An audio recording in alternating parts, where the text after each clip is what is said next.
heaven, thank you for each one that's gathered here today. I want to say a prayer for the Hillsdale County employees and their families. And today I want to ask a special blessing on the employees who work here in the county offices building and on this building. I'm not going to name them all, but you know who they are, and we know who they are. We want you to keep each one and their family safe, give them good health, and keep this building safe, and thank you for their dedication and their commitment to Hillsdale County. And please be with us during our meeting today, dear God, and please help us to make the best decisions that we can for the citizens of Hillsdale County. In Jesus' name I pray, amen. I pledge allegiance to the flag of the United States of America and to the republic for which it stands, one nation, under God, indivisible, with liberty and justice for all.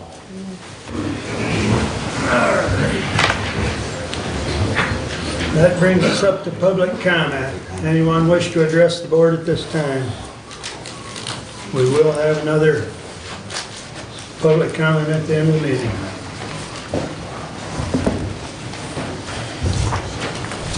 Jack McLean, I brought up about an ice skating rink on the courthouse lawn or someplace. I kind of looked through the minutes. I haven't seen where anybody discussed it. I didn't see where anybody voted on anything. There was a little article in the paper. I'd just like to read part of it, and there's only a couple words missing, and I think that's the county or the courthouse. Griner also, this is from the Exchange Club. This is from their gathering they had, it was before the holidays, middle of December. Mr. Briner, I believe, is the chair of the Exchange Club. Briner also mentioned some exciting news on the horizon with an ice skate rink the club is working on together with the city of Hillsdale. The only thing missing there is the county. And I guess I don't understand what the big deal was about discussing it. It was just an automatic no, and I don't think that's the way it should be. I think there should be some discussion, maybe ask the groups around. Nobody asked me to come in with a definite plan or anything. They said, well, why don't you go to some of the clubs? Well, in a way, I'm not a member of any of those clubs, but I was kind of working with some of those people. And that's why I came here. They all have jobs, they all work, I don't. And I just think that the county commissioners should have kind of maybe looked it over a little bit or checked with the recreation or something to do a little bit more than just, and I'm not saying all the commissioners, because I only got, like I said, I only got an answer saying no. Thank you. Thank you. Anyone else wish to address the board at this time?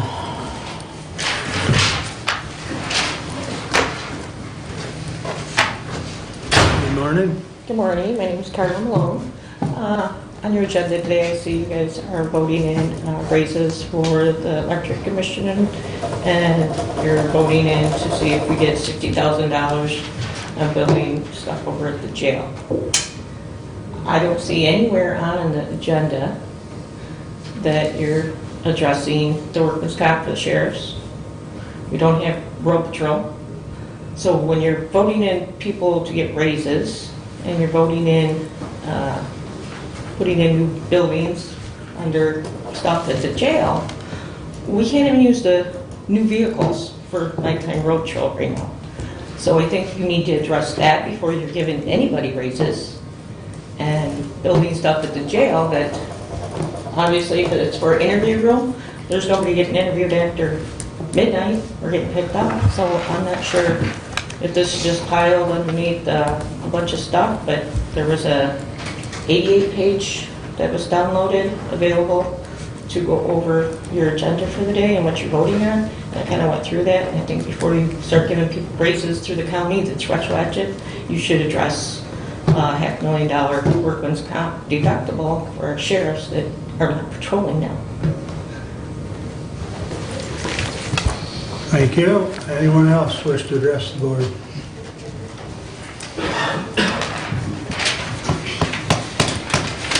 2020 has begun, right, Bob? Indeed.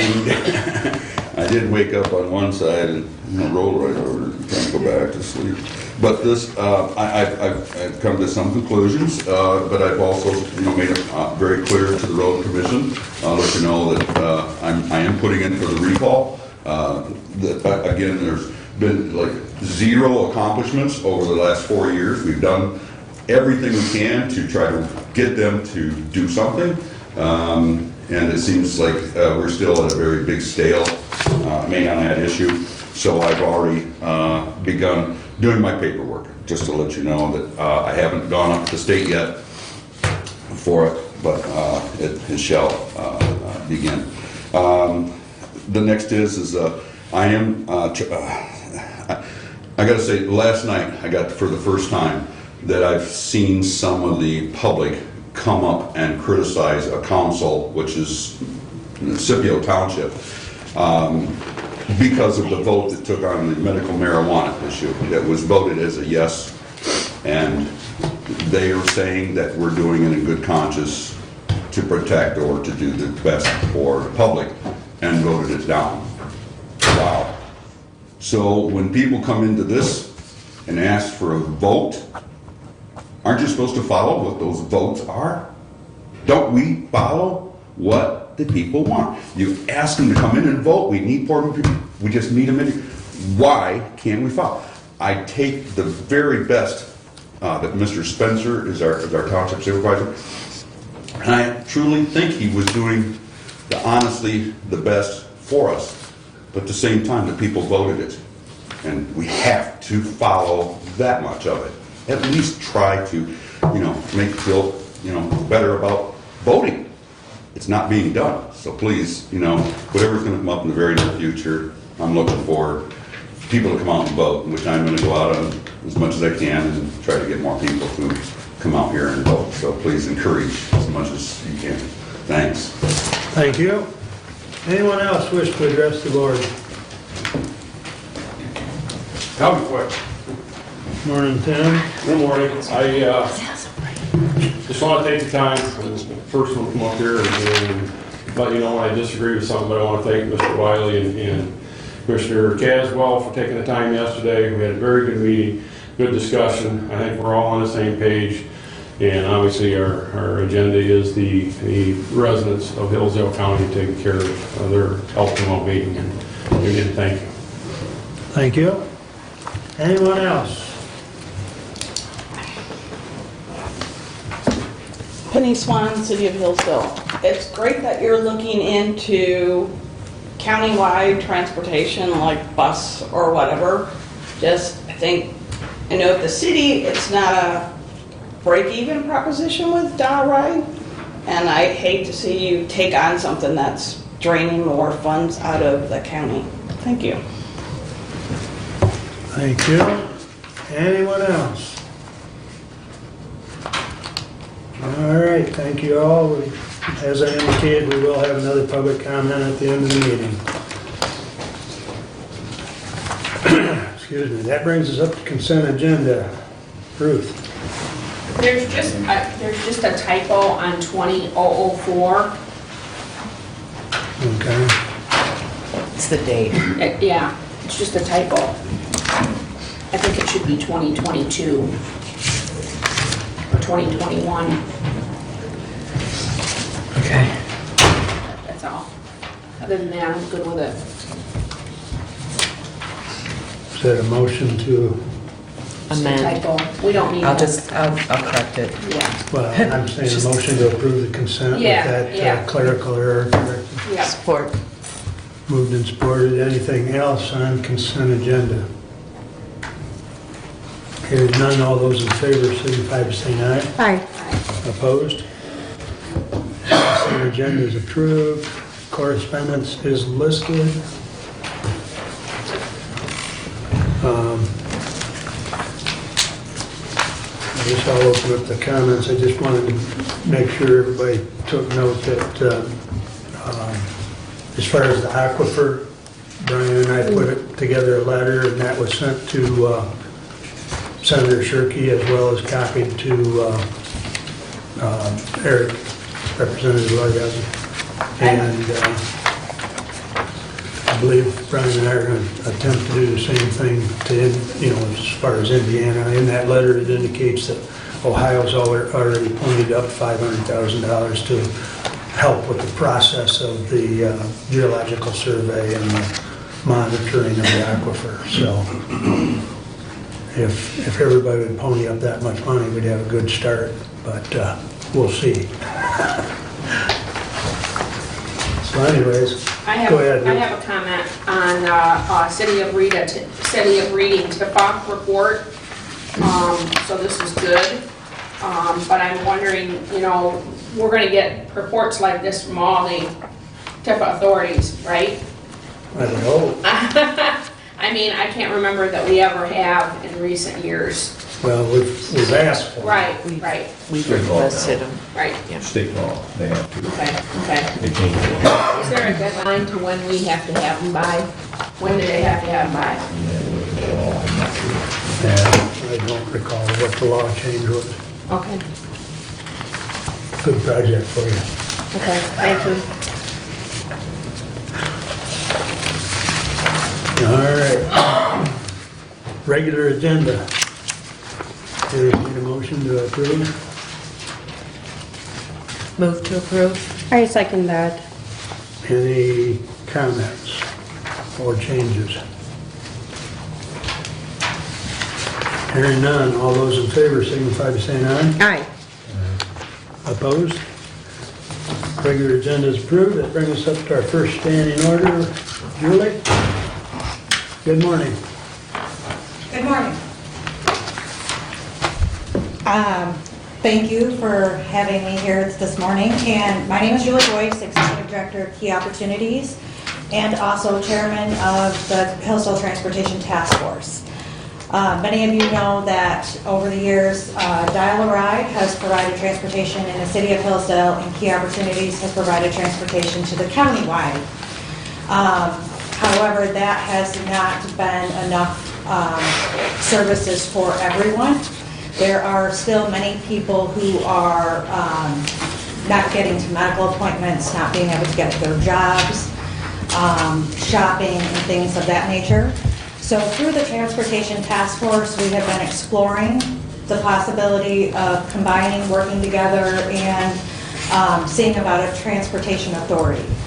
We have an opportunity to apply for a grant through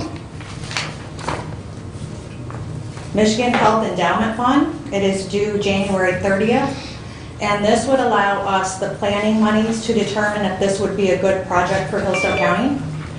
And so what we, through the Transportation Task Force, the individuals who are on it are Dial-A-Ride, City of Hillsdale, Key Opportunities, Community Action Agency, Hillsdale Hospital, Hillsdale County Department of Health and Human Services, the Hillsdale County Economic Development Corporation, and Michigan Works Southeast.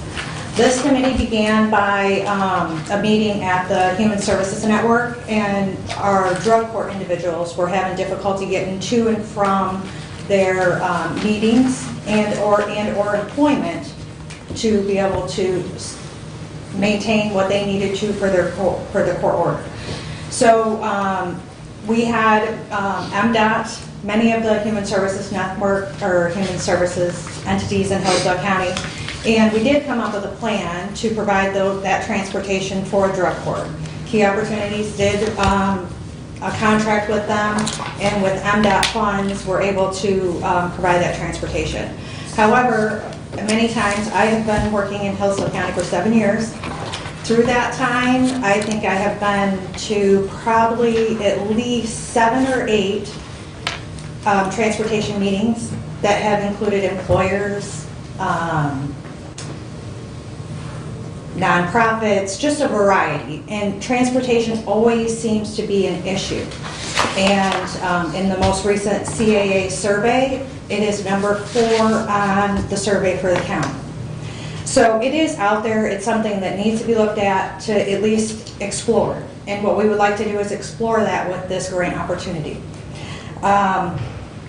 So we are here this morning, or I am here this morning, to ask for your support in a letter for that grant application, so we can explore the possibility of that. Now, I mean, the one comment was made about pulling more money. So MDOT, we receive funds from MDOT, and the city of Hillsdale receives funds from MDOT. The city has 8,744 residents in the city, and MDOT provides the money based on that resident. So obviously, a countywide would bring more money to the county, and so a higher percentage would come from MDOT for that transportation. In addition, it would expand the possibility, and obviously all this stuff needs to be researched and proved, but it should expand the services to work together. And we are exploring many other avenues for the additional funding that would be needed for the Transportation Authority if it were to come to fruition. So I am just here asking for a letter of support from the commission for this planning process for the grant. Go ahead. When's it due again, January? January 30th. Okay. Are there any other questions? Just so the board knows, Julie contacted Marnie, Marnie contacted me, and actually, I think Georgia? Georgia, yeah. Georgia Yes. is working on our grant. Yep. Okay, so her and I exchanged emails. It was late in the week last week. Yep. And so we didn't have anybody for 9/10, so I squeezed Julie in because of working on the grant and wanting to get it in. Yes, So we appreciate that very much. that's kind of how this has evolved.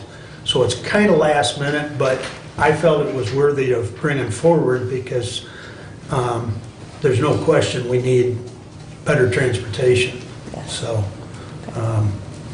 so with that said, is there any other questions, Julie? Because basically what she's asking for is a letter of support to... For the grant, yep. Right, for the grant. So, For the planning process. We might get through the planning process and it might say that, you know, it's not a good fit for Hillsdale County. When we might get through the planning process and it says, yes, we can do this and, you know, this is what it would take. So, but we'd like at least that opportunity to explore it. So- I had a question. Yes. Sorry. Go ahead. Mr. Chairman, if I may, now you did mention about the grant applications, and there's a due date, which is January 30th. Correct.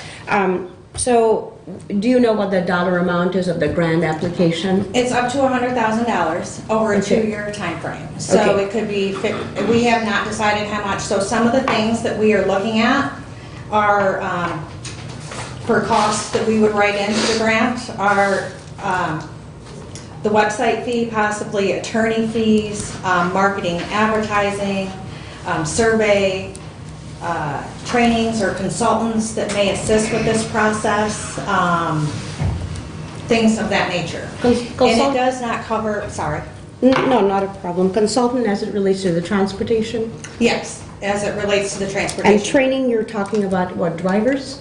No, that would be primarily on how it differs, because Transportation Authority differs greatly from what the city of Hillsdale is doing with Dial-A-Ride and what we're doing with county transportation.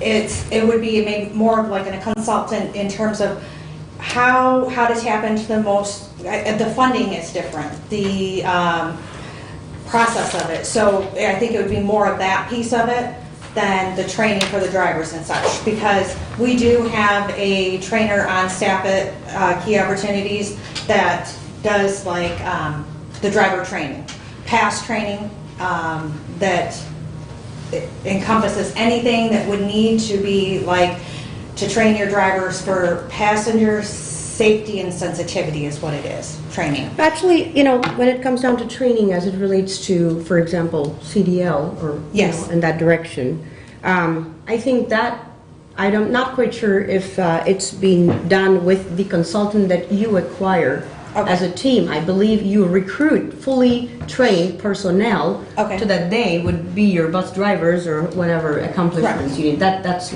my understanding out of the research. Yes. The other part I was going to ask is a really nice thing that you're getting a head start, but my only query or concern in the future would be, we get our grant money, it's good for 2 years, we're in operation already, but then And after 2 years, what if that grant's not available? Yep. Then what do? Do we cease our operation? Do we cease the transportation that we Yep. decided to pursue before January 30th? So the grant itself will not help with any of the transportation. It will only help with the planning. So it's a planning grant that says, okay, so we would, if we need to do a survey, determine if it's a need, to hire a consultant to see if it's something that we can do in this area. The actual funds for the transportation would come from anything that Key Opportunities would obtain from MDOT, Dial-A-Ride, if it were to come to fruition, would be and then we would have to apply for other grants.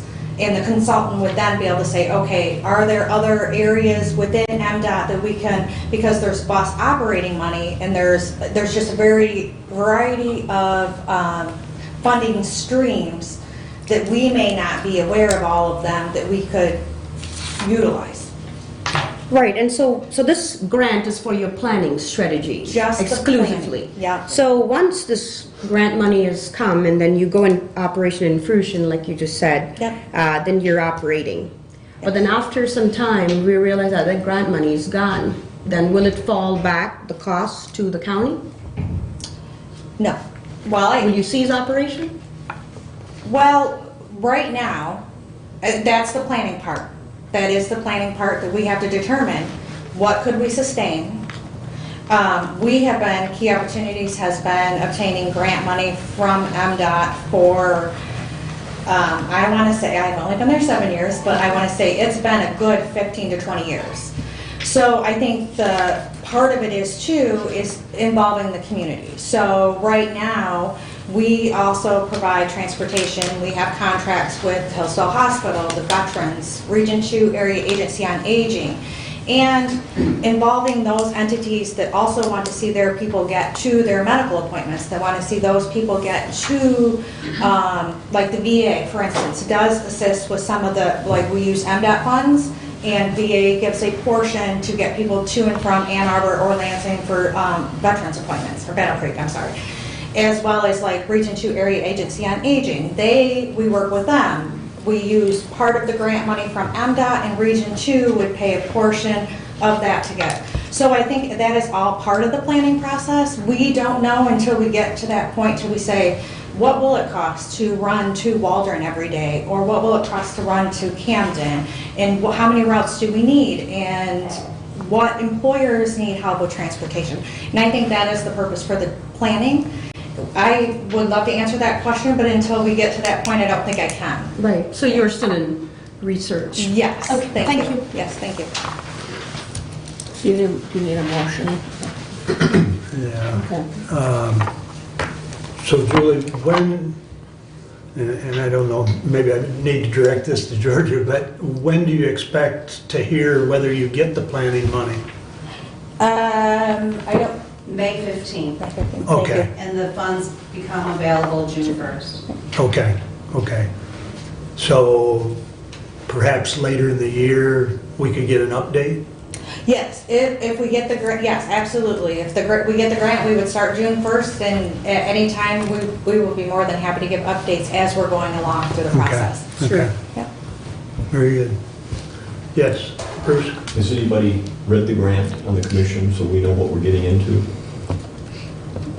I have not read. in terms of matching money, in terms of what the requirements are? There's We've no had this match discussion with requirement. other grants before. Georgia's shaking her head, there's no matching grant, or Requirements. no matching funds to it. There's no funds required for the planning grant. It's an issue in the county, Yeah, but the question becomes, and I applaud you for looking into it, but the question becomes, if we put in a subsidized public system, it will never make money. It will always cost money. There's no public transportation system anywhere in the country that makes money.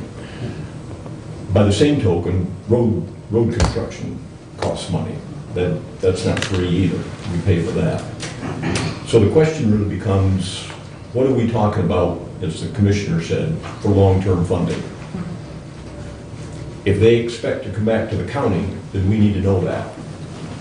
And we need to know it up front. if they're gonna ask for a millage from people to support this, I'm trying to think back when, the deal we got here in Hillsdale. At one time, did that busing thing, did that expand out into the county? What's the busing deal in Hillsdale? Donna Wright. I don't believe Was so. that ever out in the county? I don't think so. It wasn't? Okay. And we do And why county, didn't it go out into the county?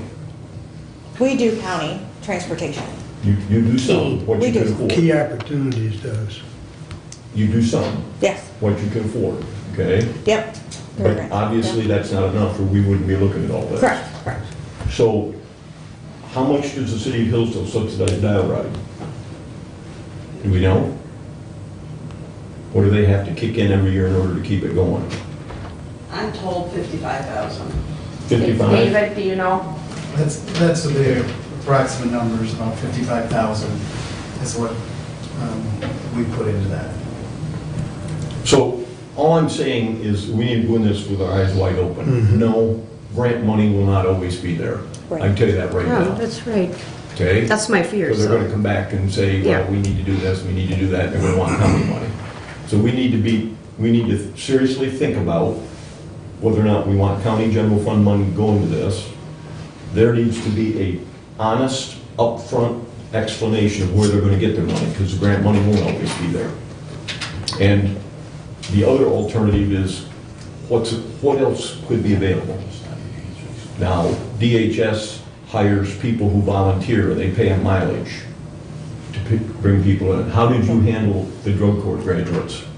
How are you getting them into their appointments? What's going on to that? We are a match between the drug court and MDOT funds. Okay, so the drug court's subsidizing it Yeah. with the money that they got from a grant, okay? Yeah, And other people. I'm just saying, this will not pay for itself. Yeah. And there is going to be a request down the road, say what you want, the county is gonna have to subsidize it. Yeah, we And I'm have, not saying that's bad, I'm not saying that's good, I'm just saying it's gonna be there, and it will happen, I'll guarantee you. yeah, we're planning on looking into all options, and the millage would be one of them. And Because at grants, the end of the day, the state will eventually say, no more grants, we're gonna give it to somebody else, and then we're gonna have it, and then it's gonna be, well, you're gonna continue it, or you're gonna let it drop, and then all the pressure will be there to continue, okay? And so I guess, we've talked about this many times with different groups that I've been involved with, and it's a problem. I'm not gonna sit here and say it's not a problem, it is. The question becomes, what's the most efficient way to solve the problem? And you can get a lot of anecdotal stories about people who can't get into appointments and can't do this, can't do that. Okay, is there a more efficient way to take care of it than setting up a public transportation system? I don't know. But I think that needs to be looked at. And the way this sounds today is it's like we're going in the direction of a public transportation system, and Well, I think we're looking into it. it's I a got it. planning process, and there's, I think, to my point to her, is getting an update once they, assuming they get the grant money to do the planning, before they pull the trigger on anything, we'd have an update as far as what they found out through the planning process. Well, in the letter of recommendation, or the letter of support, okay, I'm fine with that, but I think there needs to be an addendum added to that letter that this in no way commits the county to subsidizing this program down the road, should that become necessary. I think we need to keep our options open in that regard. Not part of the letter, because you can't send that into the state, Right. but just as an addendum, just to keep our options open. That's my feeling.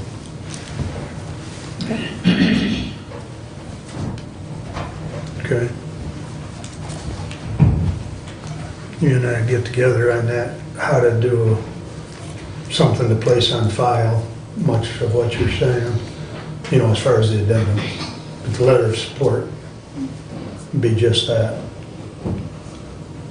Assuming everybody wants to do it. Yep. I think it needs to be looked into. I want to thank Julie and your transportation task force. I know that that Lori started it, And I know that you guys have been meeting for a really long time, and I want to thank you for all the work that you've done on it, because it is a big issue in Hillsdale and it needs to be looked at. So, thank you. Thank you. Thank you. Appreciate that. With that, you want to make a motion? I make a motion that we do a letter of support for the Michigan Health Endowment Fund grant for the Transportation Task Force. Do you want me to put it in the motion, the addendum that he wants? Sure. Yes. Put that in there also, Yeah. with an addendum stating that the county will not subsidize this public transportation system. The county will not subsidize it. No, that this letter of support does not commit the county to subsidizing Okay, that's good. the public transportation down the road. That's right. Okay. The county may decide down the road they want to subsidize it, but it doesn't commit us, Right. keeping our options open. I think it's good that you're looking into a grant. That's good. And you're on it, and you're, You got it? I think we should support that. As a county, I think we should support that. Thank you. Okay. You support that, Bruce? What's that? You support that? Oh, Julie did? Okay, thank you, Julie. All in favor, signify by saying aye. Aye. Opposed? Okay, thank you, Julie. Georgia. All right, moving right along. Troy, you're up next.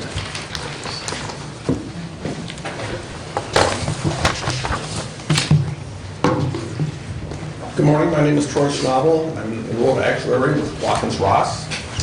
And our task was to take the Sheriff's Department, the pension plan that's been administered and run by MERS, and to individually look at each of the assumptions and come up with a valuation with the best assumptions that we have, and then do a projection over 20 years of what the funding would look like under the current plan and 3 other alternates. I know it's on here that Julie was followed by me in about a 20-minute interview, and I didn't know, looks like I have open-ended, but I'll try not to hit all the numbers in here, but I will go through just to give you an idea of what the costs are under each alternative and what the 20-year trend is on those costs. I'd like to jump right to page 17. Page 17 is the assumptions that we looked at. And our only kind of guideline was to stay within the public actual 2. The Department of Treasury has uniform assumptions that all county and public plan reporting has to abide by. And I was asked to stay within those, and so we did that, and I'll explain how that affected these assumptions. So I'm jumping down to actual assumptions. The interest rate is the first one, and that is actually the main one. And your plan has been funded at the higher interest rate, and most recently at 7.75%. And the PA 202 doesn't recommend a rate over 7%. So I dropped the funding for this plan to 7% because of the guideline, and I did not look at any lower rate. We're not the financial advisors. So 7% seems somewhat reasonable, but for a mature plan, a lower rate could even be reasonable based on the return that bonds and fixed income securities are getting these days.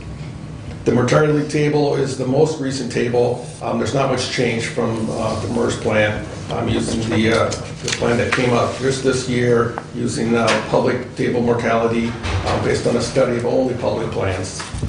And it's specifically for public safety employees. The termination rates that we use are a little bit different from MERS, but in this plan, there's not much a change as a result of adjusting these assumptions, because in some plans, when someone terminates, they wouldn't get a benefit at all. But in a public plan where there's high employee contributions, if someone would terminate, they'd get a return of those contributions. So it isn't like they would get nothing. And so that kind of assumption doesn't have too much effect on the plan. The next page is the retirement rates. And what we did there, we looked at all the retirees that are in the plan currently. We looked at when they would have been eligible to retire early. We looked at when they did retire, and we made our own assumptions based on the actual history of the current retirees in the plan. And so that was our best guide, judge of what future retirees would be based on employees that work in the same area, in the same positions. And so that is our best guide for future retirement rates. Disability rates, there wasn't much experience, so just with input from Mr. Ringland and guidance from the prior plan, we used the best rates that we could, the low rate of incidence based on the plan history. The next page, page 19, is the salary scale. And this is the second largest factor.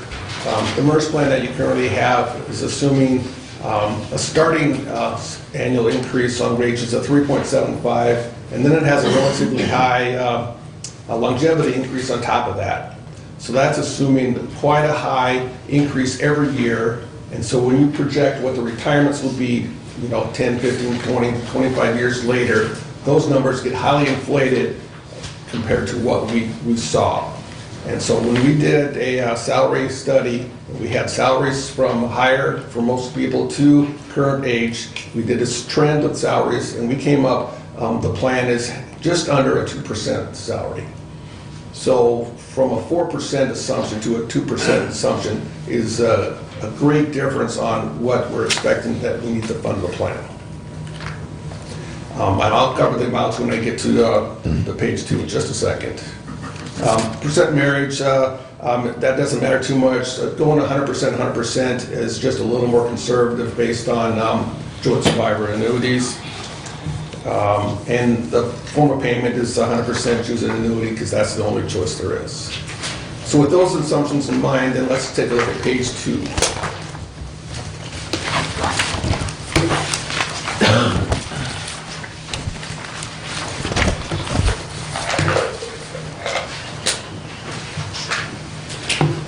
So page 2 are the actual results of the roughly 60 participants using the assumptions that I just reviewed. And the active liability is 3.7 million, and that's for participants that are still working, they're still accruing a benefit. The inactive liability is for terminated vested participants. They've left employment, but they haven't retired, and then also for the retirees. And that liability is $5.4 million. So that is a sign that this is a mature plan because the inactive liability is greater than the active liability. And what that means is if you're in an underfunded position, you need to pay more attention to that because you have less opportunity to make adjustments. So it is of a concern because you can't cut benefits to retirees, you can't ask them to contribute more. So because most of the liability is to retirees, that's kind of a red flag of take note of the plan funding situation. The total liability then is $9.2 million. So here I like to interject where the 7% and the 2% salary, how that affected. And using the lower salary increase saved the plan about $700,000 because of the future costs, but dropping the rate from 775 to 7 cost the plan about $1 million.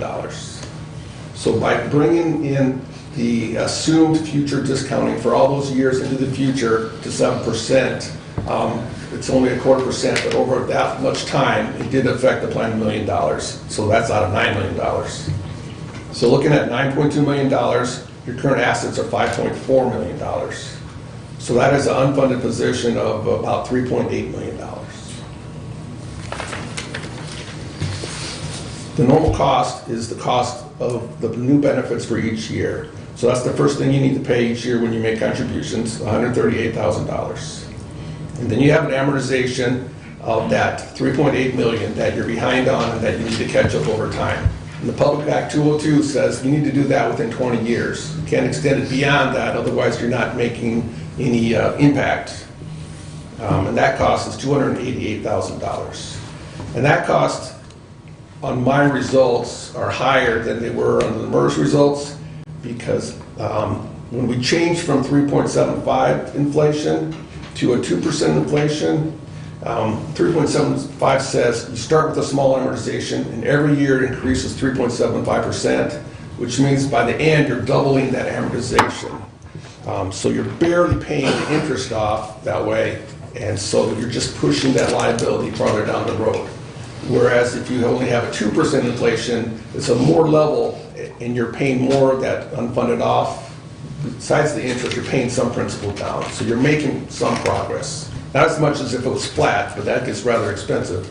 And so this is a 2% increase every year on the amortization, leaves that at $288,000 with interest to the mid-year, so your contribution under minimum funding would be $441,000.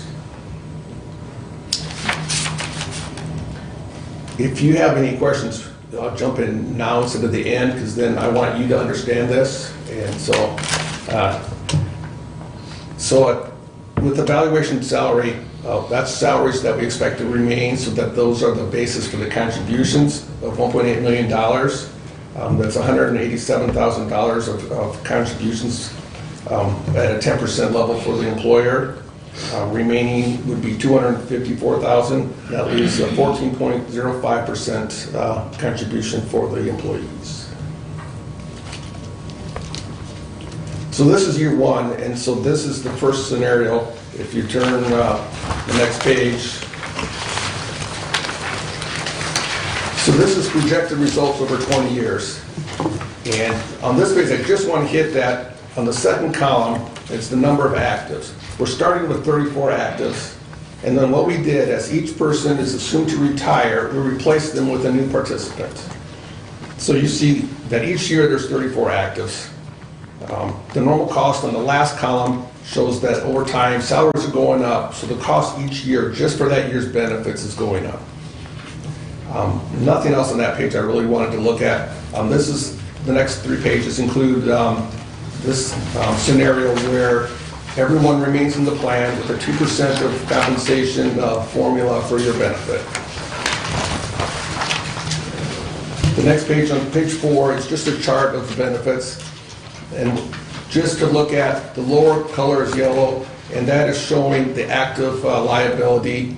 And what that means is that each active that retires moves on, but there's a new active that replaces them, so that liability remains steady. While the retirees, you're adding more and more retirees, and that liability is growing quite a bit. So over time, your liability and the amount of money you need in the trust grows from 10 million currently to raising up to 16 million in the future. Next page, page 5, is where we look at what the costs are then annually. So column 2, that's our 34 employees that stay active in the plan.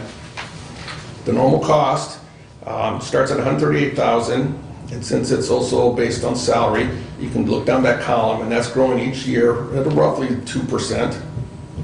The next column is the amortization, and that's to pay off that unfunded liability that you're behind right now. And that's based on 20 years, so you can see that's growing at a 2% I told you about each year. And after 20 years, it drops off. So the last 2 years there on the page are 0. Because once you pay that off, then you're only responsible for the new year's payment. The next column is just interest to the middle of the year. And so finally, there's a total mid-year contribution. This year is $441,000, but that's going to grow with inflation and increased salaries. As you can see, it gets up to $658,000 in year 2038. Then once that amortization is paid off, then it backs down to just the normal cost and interest of $228,000. Troy, I think when you and I and Bruce met, and correct me if I'm wrong, but the total mid-year contribution is the total contribution by the employee and the employer. Yes, that's a total. That's the amortization of what you're behind on, and then it's the cost of the new benefit. And then it's the benefit for the whole plan. Thank you. So then I do break it down here in the next section. The 10% of salary contribution. So I have 10% of salary with adjustment to mid-year, and so that's the contribution by the employer. It starts at $187,000, and you see that growing to $253,000 at the end. And so what's left then is the costs to cover that total contribution that goes to the employee, and this year is 14.1%. And that would cover basically your minimum contribution based on a 20-year amortization. And then look down that column, because of the salary scale and the changes in employment, that is a growing trend that peaks out at about 17.6%.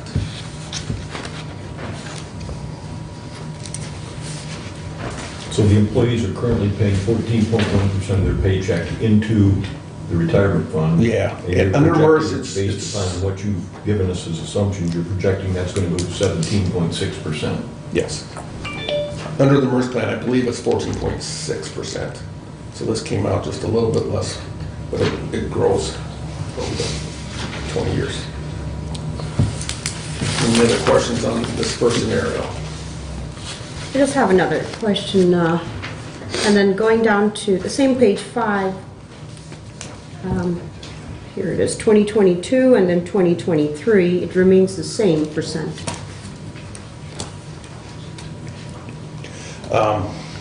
So what happens when you get those 34 actives, it's not showing you how many that year we assume to retire. So we're using ages, and we plug it into the software, and so based on ages, based on the retirement assumption, different people drop off.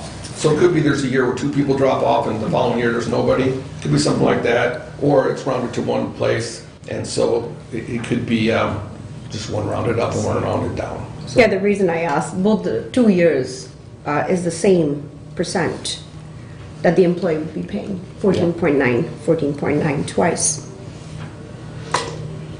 And that seems to be the only similar percent that the employee would be paying than any of the year until 2040. Yeah, so the trend is to increase each year. I'm not sure if that's an increase. Or it seems like it's Flat for stable, 1 flat, year. right. Yeah, and that could be just the participants that are there, no one retired that year, so Okay, it wasn't a change in the demographics. all right, thank you. So next page, page 6, is a new assumption, alternative plan, and that is benefits continue to grow for the current actives in the plan. The new hires are entered into a new plan. So in the second column, that's your number of actives, currently 34, and then as each one is assumed to retire, they leave the plan and they are not replaced. So you can see how it falls, 2, 2, a 1, a 1, it goes down. So finally, by 2040, there's only 5 actives in the plan. Then on the next to last column on the right, that shows actives in, like, would be a 401A type of program. And so anyone who retired, we assume that they were replaced by somebody who entered this plan instead. So there you start with 0 currently, then 2, and that grows up until the last year, there's 29 in that plan.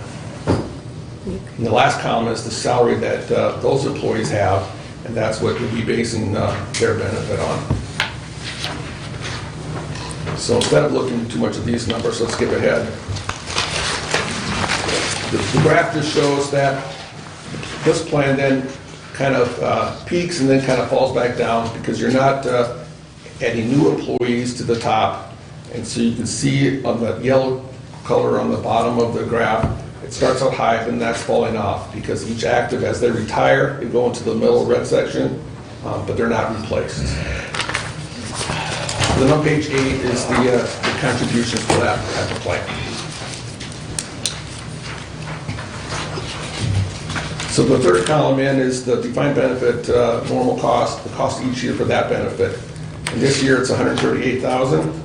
And then that number is decreasing because there's less and less actives in the defined benefit plan. So then the next column is the level amortization amount. And it's level because the Public Act 202 says if you have a closed plan, it's not allowing new entrants, you are to amortize over a level. You can't use any salary scale. So what that does, that increases that first year's amortization because now they're level. So all of them are going to be the same. So you see there's $335,000 each year for 20 years to pay off your unfunded, and then it goes to 0. So again, then you have the total mid-year contribution. And this way, because of 2 different kinds of plans being combined, I put the employee contribution as 14.61% of salary, which is what is now. I held it there, and so then you can see that's what the contribution from the decreasing number of actives is. And then you get the remaining cost. Then you add to it, the third column from last is a 6% employer contribution. So that's only employer, based on the salary of the employees in the new 401A plan. So nothing this year, a small $6,000 next year. Then as you add more and more employees and their salaries increase, then you start a higher contribution into that new defined contribution plan. So Troy, if we go back to page 5, yes, page 5, leaving the plan the way it is without any changes, the employees are paying 14.1%, and that would eventually go up to 17.6% until the unfunded liability got paid off. Yes. Okay, and if we look at page 8, if we were to change the plan, then the percentage that the employees would have to pay in would start at 17.1% of their salary? So because it's two kinds of plans, I did kind of flip it.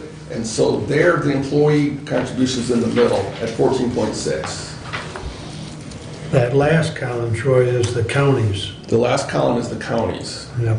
So where we were at 10%, it jumps all the way to 17%. And there's two reasons for that. You lost me, I'm sorry. On page 8, that last column of percentages, Yes. that's what the county's percentage would jump to. Would the employee, It would would the remain the same. employee be the same as it is back on page 5? No, I hold that fixed.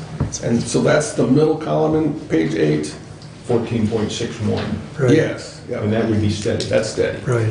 Because there wasn't a way to adjust that. I mean, these numbers all can be changed. It's just kind of giving you an idea of the cost. So their contribution stays flat at kind of a high level, but then the remaining amount is high. Okay. And it starts at 17 versus the 10 you're at now, and it goes to 19 before it falls to 4. And like I said, there's two reasons for that.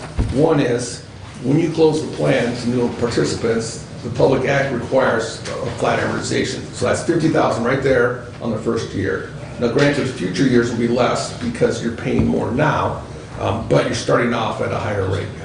And the other one is, as the actives aren't in the plan, you're not getting their 14% or so of employee contributions. So that's assets you're not getting into the plan. They can contribute that to their own plan as far as in helping their benefit, but it's not part of now the defined benefit plan. So on this second plan going forward, if we get out 20 years and your assumptions that you're giving us are wrong, okay, we may have some additional liability at that time, but that liability that we have would only apply to those people, because nobody new is coming into this plan. It would only apply to those people who have retired and are still living. Is that correct, or is that incorrect? Would you rephrase your question? If we go out 20 years, and all this is based on the assumptions that you gave us to start with, you know, the interest rate and so on and so forth. We get out 20, and we freeze the plan, if we decide to go this way, and you freeze the plan, you get out 20 years.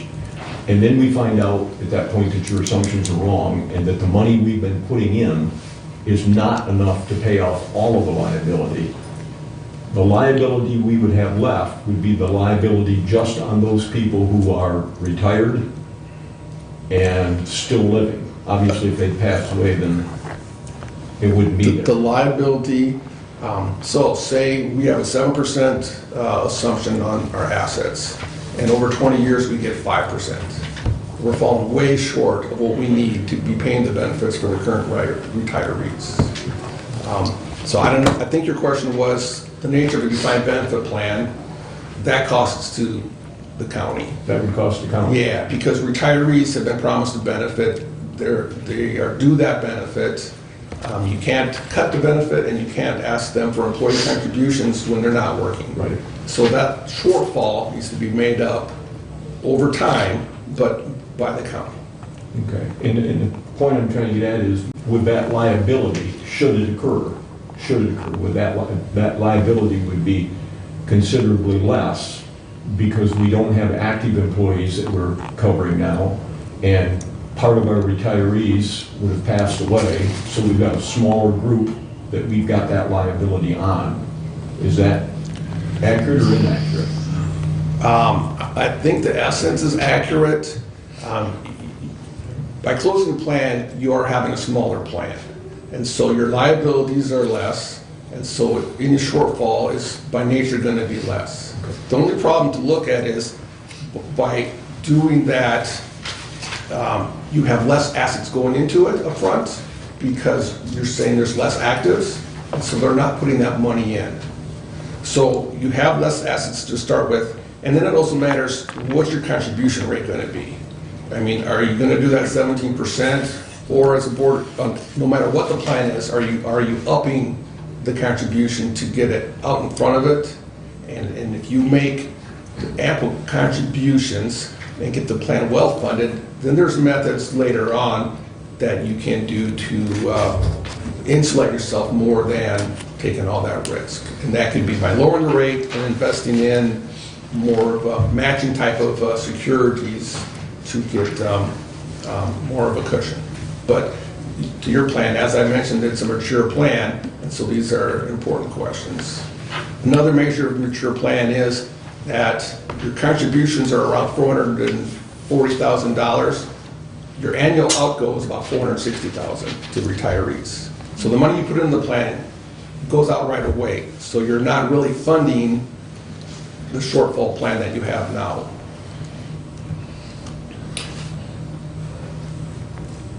If we went with this plan and the county had a sugar daddy down in California and give us $2 million, and we decided to take that $2 million and dump it into this plan, then could the percentage, once that was done, could the percentage for the employees be reduced?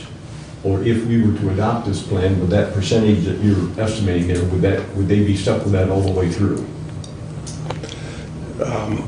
The percentage for the employees and the employer is just only a means to fund the plan. If you had outside assets or your shortfall wasn't as great as it is, then they both could be reduced. And however was negotiated. One could be reduced more or less, but yeah, it's only a vehicle, and these numbers are the best guidance I had to make a projection. We could always revise So our these are kind of like business as usual percentages. If we just Yes.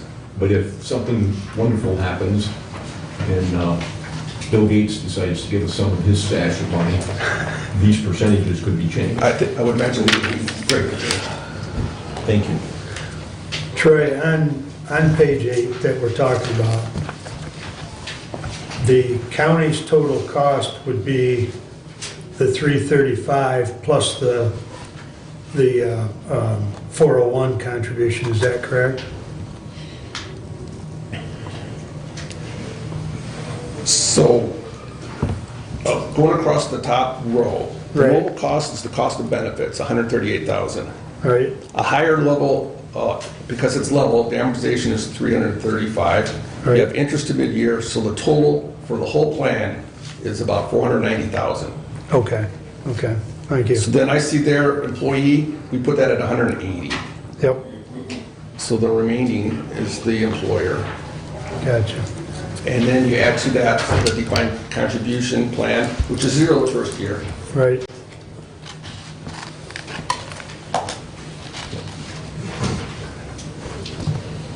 So the next to last column is the total employer contribution, not as a percent.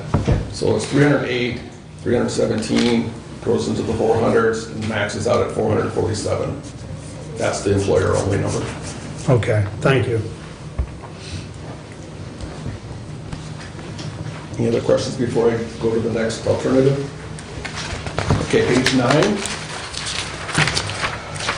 These are numbers for if you would freeze the pension plan. That means there's no more benefits accruing in the plan. Actors in the plan would have their benefit frozen, and then all participants would go into a new defined contribution plan or 401A plan.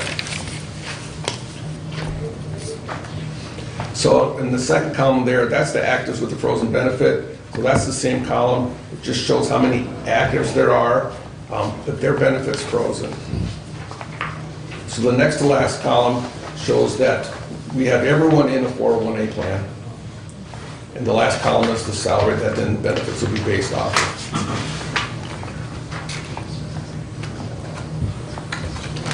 So moving to page 10, now you can see that there's a lot less defined benefit liability that you're looking at. The yellow bars, then that's the actives, and right away they're falling off because there's no new number added to them. And then as people leave, as they retire, they move to the orange column. And that number also is falling off because smaller and smaller amounts getting added. Once you start paying off the retirees, then that liability's draining. So page 11 is the cost of that plan. So the third column is the normal cost. And what that shows is there is no actives gaining the benefit in the defined benefit plan. So there is no cost each year for benefits. So then you have an amortization amount, and it has to be flat because it's a closed group. And this amount is somewhat lower because when you freeze the plan, then you're also freezing the final average salary of the participants. And so their ultimate benefit from the DB plan is less than what was assumed. So your unfunded liability becomes a little less, and then you have a 20-year amortization of $243,000. So then with interest, it's $251,000 each year for 20 years. And now all the salary that go to the active employees is looked at for what the employer contribution would be. And just using the 6%, then that column is how much the county put in for them. So then all the contributions on this page are employer contributions. So it's at $336,000, grows to $390,000 as you're paying off the unfunded liability, and then close to $144,000. And the percent is rather high because there's no employee contributions. They would be funding partly their own benefit. And you can see then it's 19%, that's falling off to 17%. And then when that unfunded is paid off, then it goes to 6%, and that's the percent that you're funding to the DC plan.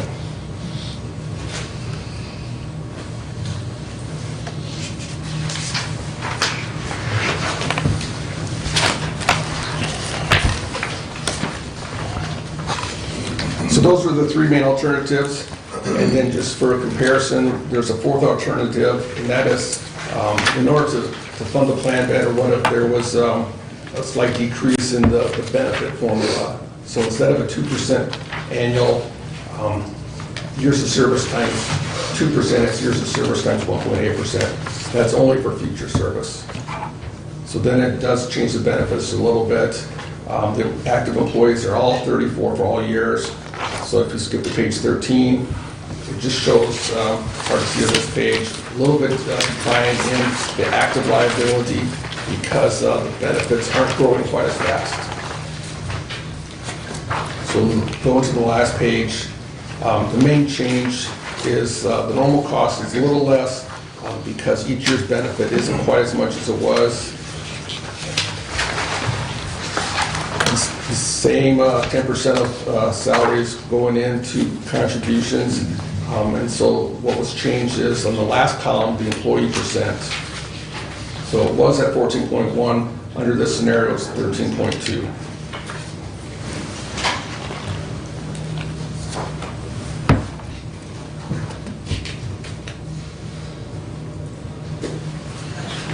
So if we look at page 13 and we look at page 4, those two items are exactly the same, except when you retire, you get a multiplier of 2%, you get a multiplier of 1.8%. Everything else is the same on those two lines. Right, and that multiplier is for the future service. So someone near retirement, is not affected very much at all. And so you can see the difference is it's in the yellow. And you don't see it right away. It takes a while to really make a difference. But on those last years, the active liability is a little less. And then through the years, when that active retires, then it's not quite as much. So the orange middle column isn't quite as high. So looking at 40, we're just a smidgen bit over 16 million on keeping it the way it is.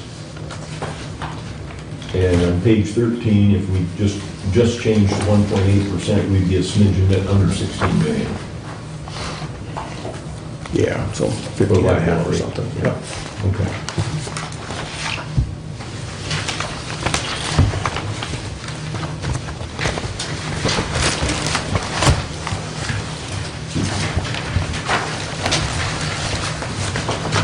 So the chart on page 15.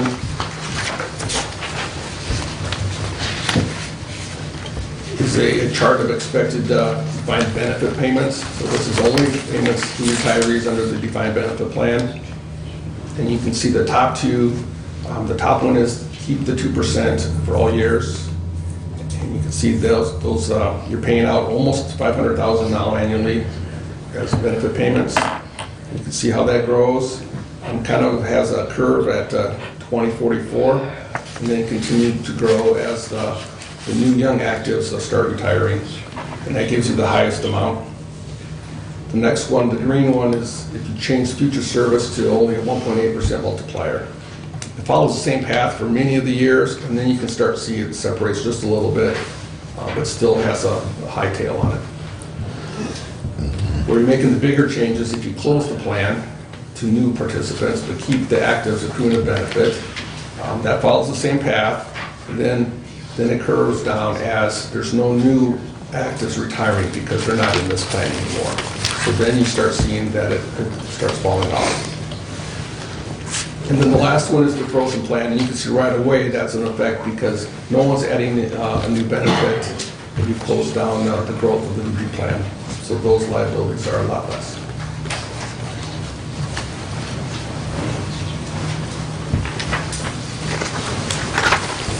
And the next chart isn't really helpful. It's something we use with all our defined benefit plans. When we were mixing C and DB, that comparison on page 16 isn't really helpful.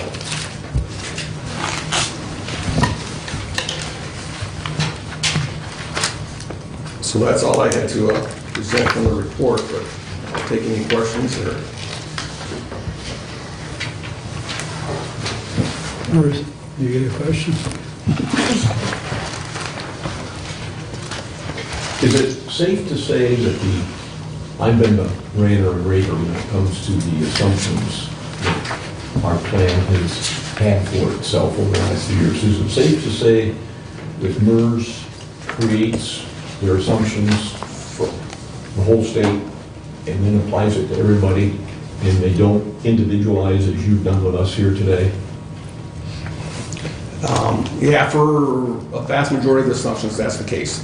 They don't want to do individual plans for every jurisdiction. So rate of return, a lot of immortality, a lot of those assumptions are set once, and that's for everybody.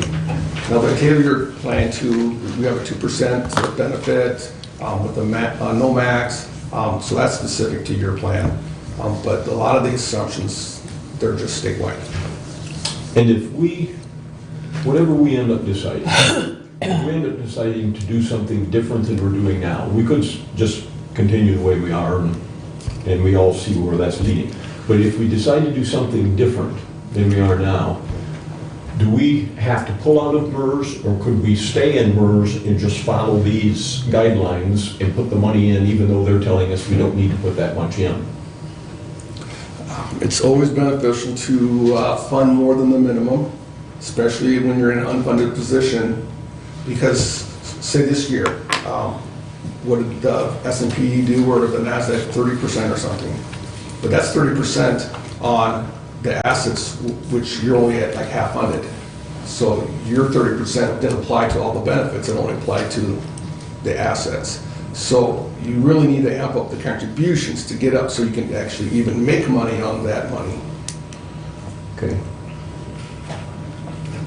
So, in order to do what, if we wanted to do what you're suggesting, then we'd have to get out of MERS. To In your- make increased in your opinion? contributions, you can stay in MERS and make those increased contributions. We can stay in there. This gives you a guideline of what, based on our assumptions, what it would look like. The problem with relying on this in future years is you never get 7% every year consistently. You up and down, and people retire or don't retire. If you stayed with MERS, you wouldn't get updates on this unless you saw it like a consulting project as far as, hey, a few years down the road, you want to take a new look at where we are with these assumptions. So if you stay with MERS, you're at their assumptions, and they are bringing down the interest rate, so that's, they see the writing on the wall too. What's uniform assumption for reporting, I think will become probably required, so they're bringing that down. So that's trending towards what you see here. But the statewide salaries aren't the same salaries that are here. And so one thing that's caught you is the amortization, and you've been paying off an amortization, assuming 3.75% growth. So really you're not paying off the amortization, you're just paying the interest only and kind of pushing it back. So I would definitely recommend some kind of a plan where you pay off some principal so that over time, just like a mortgage, the 10 or 15 year, you can see what happens, especially after 15 years. You're out of the woods, and then now you can make decisions based on current members and not recovering from either poor assumptions or poor returns. We're paying off our credit card, we're only paying enough to pay the interest. Just the interest. And every month it jacks back on again. Yes. Mr. Thomas, you got a question at all? No, sir. Not at this time? Okay. Thank you. You're welcome. Anybody got a question? So we've got MERS coming at our next meeting to explain some of the things that Bruce and I asked them to work up. So we'll have something similar. So we'll get kind of comparison, and then Troy will be available, or you can get a hold of Derek if you've got questions, and Derek can convey them to Troy. So, but if you've got any questions now, that's fine. If not, we'll let Troy go. And as with everything else, we had to give Troy some guidance. Yep. And so we gave him the guidance to come up with these 4 plans. It doesn't mean things have to be one of these 4 plans, okay? It could be something different. There's some companies or some areas that have gone to like a hybrid where they do a 401k and they do a defined contribution both. There's lots of possibilities, but we had to give him some guidelines and some parameters to bring to us so that we could start to be discussion about what's available and what we can do and the differences if we were to pick and choose. So it's not like anything's tied in stone, it's the beginning of the discussion. But the point I want to make is you can see on page 5, you can see what happens if we do nothing, okay? And it's not a pretty picture. So we gotta make the decision. If we're going to stick with what we got, that's okay, but then we need to understand the increased costs going out and what's going to happen. So, thank you. And I think, Troy, when we met before, I think you indicated if we wanted, to look at a different scenario, you could work that up for us. I mean, there'd be a little additional cost, but. Yeah, once the basis is all set in there, then we can make some changes. Right. So if somebody comes up with an idea that they want to look at, feel free to bring it up, and, we can run a different scenario. Because this, like Bruce said, this isn't wrote in stone, it's just a starting point, so. Okay. Well, if there's no further questions, thank you very much, Troy. Thank you, Troy. Thank you. Thank you. Thanks. Very careful going home. There's a lot of idiots out there. And I believe, Bruce, isn't it Marnie Daggett that's coming from MERS? Marnie Daggett is the one coming from hers, I believe? Yeah. Okay. Yeah. That's what I thought. Okay. All right. That brings us up to committee reports, and Ruth, and I've got a comment for you. Yes, sir. I did a little checking in between things here, and your question on 004, as far as the date on community action appointment, Yeah, Namrata will be completing the balance of a term that was vacated by Julie. okay. So the date is correct on that. So it's, Yeah, but the date is, No, the date is There's 20,000. There was 5 the digits. expiring with date, oh, I see. The what- 5 digits, it's an error. Oh, it's a Saying it's 5-digit, error. okay. I thought it was just 2019. I didn't even, okay, No. you're right. okay, okay. So just so everybody understands, it's 20219, so that's a year way ahead of us. I don't think I'll be alive. No. So we need to remove a 2. Okay. Or actually, we need to remove the 9. 9. just- Yeah, I get you. Do you need an amendment or anything? No, Okay. that would be It's just just a a typo. typo. Okay, just. But when I look at the sheet that I've got, there's a spreadsheet, that term expires, She's still in Julie's. right, she's The just rest of my doing a, fulfilling a 2-year. Okay. Yeah. So, okay, All right, thank you. you're welcome. I didn't see it was 5 number. Yes. Okay, that's all right. Thank you. You're welcome. Please continue. Okay. So I set up my first community conversation for 2020, and it's going to be on January 21st, which is next Tuesday night, and it's going to be at 6 o'clock at Rough Draft. And the speaker is going to be Ed Rice, and he's a DNR conservation officer. And he's a fairly new DNR conservation officer, like maybe 2 years. And an issue came up where there has been reports of coyotes in the southwest section of Hillsdale or on the edge of Hillsdale. And so in the course of that conversation and everything else, I kind of had Ed on my mind, and he has been out there and he's been looking at that coyote situation. And I thought it would be good to have him come in. And so that's on January 21st, next Tuesday night at 6 at Rough Draft. I'll have the DNR conservation officer there. And that's open to the public. Anybody can come to it. So other than that, I am working on suicide prevention. We have an event coming up in Hillsdale on February 29th, which is Leap Day, and we're working diligently on that. And several other things coming up in the new year. I forwarded you, and Julie is on with me. We're both on Michigan Works, and I forwarded you Bill's report for January. So you've all got that. So unless there's any questions, that's my report. Just on the February 29, what's the time frame for 10 that? to 2. 10 to 2.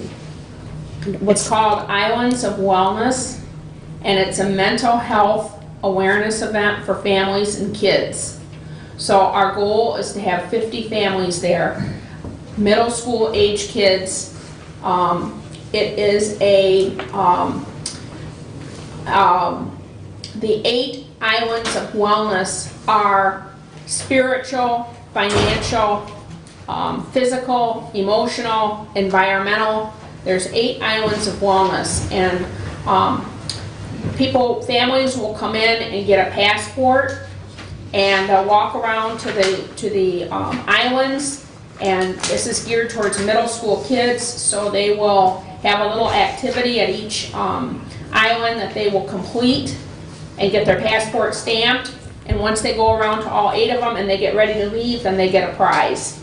And there'll be other stuff going on that day. Bob is going to be doing a live remote.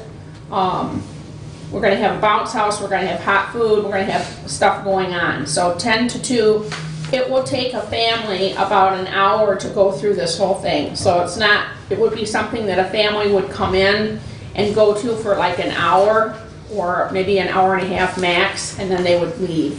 It's not gonna take a family that long to do. So they've been doing it in Jackson for years. We've all been to it up in Jackson for many years, and I wanted to do it. I really like it a lot, and I feel it's very worthwhile. And when I went up there and saw it, I thought, I want to do this in Hillsdale. So we're doing it on Leap Day. Hopefully a day that that'll be favorable weather. It's at the ISD on Bacon, in the back, in the lower level. And if there is bad weather that day, the winter storm weather day is March 7th, which is the next Saturday. We'll do it the next Saturday if we have to. So we're all diligently working on that. Just another thing was it in Jackson, this address? This 29th? It's gonna be, it's in Hillsdale. Hillsdale, okay. Yeah, on 310 West Bacon. ISD in the lower level in the back. Okay, thanks. Okay. That's all I have unless there's any questions. Any other questions for Ruth? Okay. Memoranda, that brings us up to you. All right, thank you, Mr. Chairman. So I have been busy, the starting of the January was busy. It's been busy with the committees, and so are the townships, keeping very busy lately. I had been to the medical examiner office January 9th, I attended the meeting, and the next available meeting that they have is February 6th. They'll be having an organizational meeting that I look forward to attending because we will have Marty there for admin purposes and some series of questions that the Board of Commissioners would like to possibly ask as it relates to the new transition that's taking place. Now, like I said last time, that the complete transition of the morgue department will take place by August 1st of 2020, and they will be transitioning to Elm Road in Jackson. Prior to this, we had ProMedica, Bixby. They took care of their updates and the entire morgue department, and now we're transitioning completely. The question was if we were going to incur any additional costs as it relates to this entire transitioning. A couple of criteria were given to us. As you have seen, the medical examiner office is pretty large. They have the infrastructure at the back, and they could possibly have the coolant and probably put 7 to 10 bodies, accommodate when it comes down to autopsy studies. And so the space is there, but is it convenient for the Hillsdale County? The cost was $500,000, and in my opinion, I don't think that Hillsdale County needs to be able to participate in that kind of infrastructure, and I don't think the Lenawee County would have any input as it relates to that kind of pricing.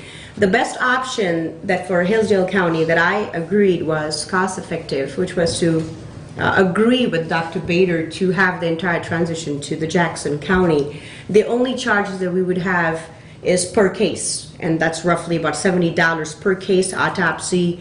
And as it relates to the miles traveling, or that probably would be a couple more dollars, which we need to establish with sitting with Marty at the next organizational meeting. The MOMs that I talked a little bit about last time was the month of the morgue. That's what it is called, MOMS. Every county has that. The Hillsdale County deals every month with different funeral homes. And this month, of whatever funeral home we're assigned, if we have a flare, as in the body needs to have autopsy studies or lab work, then the funeral home would take the body. The only extra cost, I think, in our opinion, as I sat with Dr. Bader and the team, seems to me that we might incur some extra miles. But what that is, we'll have to finalize that at meeting with Marty at the next organizational meeting, which is February 6th. Same time, 9 a.m. at the medical examiner office in Springbrook Avenue there. Just to make it very clear to all of us that the $500,000 project is not something that I would like to see feasible. I don't see it, how it's going to work financially for our county within our budgets, and I don't know within the 5 years what Dr. Bader's plans are, because who else could take over, and then what, we're stuck with that huge supposed millage or whatever, so it's a big no there. But this works fine by having the transition to Elm Road, Jackson. It works out economically for us. And the storage that we're looking is 120 square foot, and I believe we might be able to secure that kind of square footage as it relates to autopsy in Jackson. So I think the MEIs are still looking into that. And but again, just to mark that date, Hillsdale has been very feasible as it relates to transfers. It's all worked out for us to this date. No extra charges or any kind of incurrence with changes. Just a little statistics, I sent 2 reports to you. One was the December invoice that was sent to you, and then one was the report just as it relates to December month. But overall, the statistic that I wanted to give you, that Hillsdale, they conducted autopsy about 107. We had 261 deaths in the entire whole year. 107 were conducted. And statistically, what I have been advised and told is we have a 41% autopsy rate, and I guess it goes to population date, statistics applied, results as it relates to national crisis. So all that fits into parameters if you ask me why that percent rate. So that was the review for 2019. I had the ability on January 9 to attend 3 autopsy study cases right there at the office, very eye-opening. Also kind of gives me a little bit more understanding as to a national crisis, what we're dealing with. And it did flag on a lot of other reasons, but the 3 cases that we studied, and I was a part of that, it was really overwhelming and again, educational.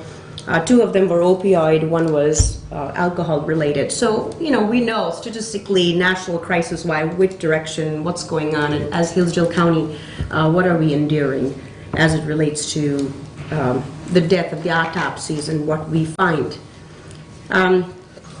Moving forward with the medical examiner, so that's the updates. I don't know if you have any question while I move to the other. Yes.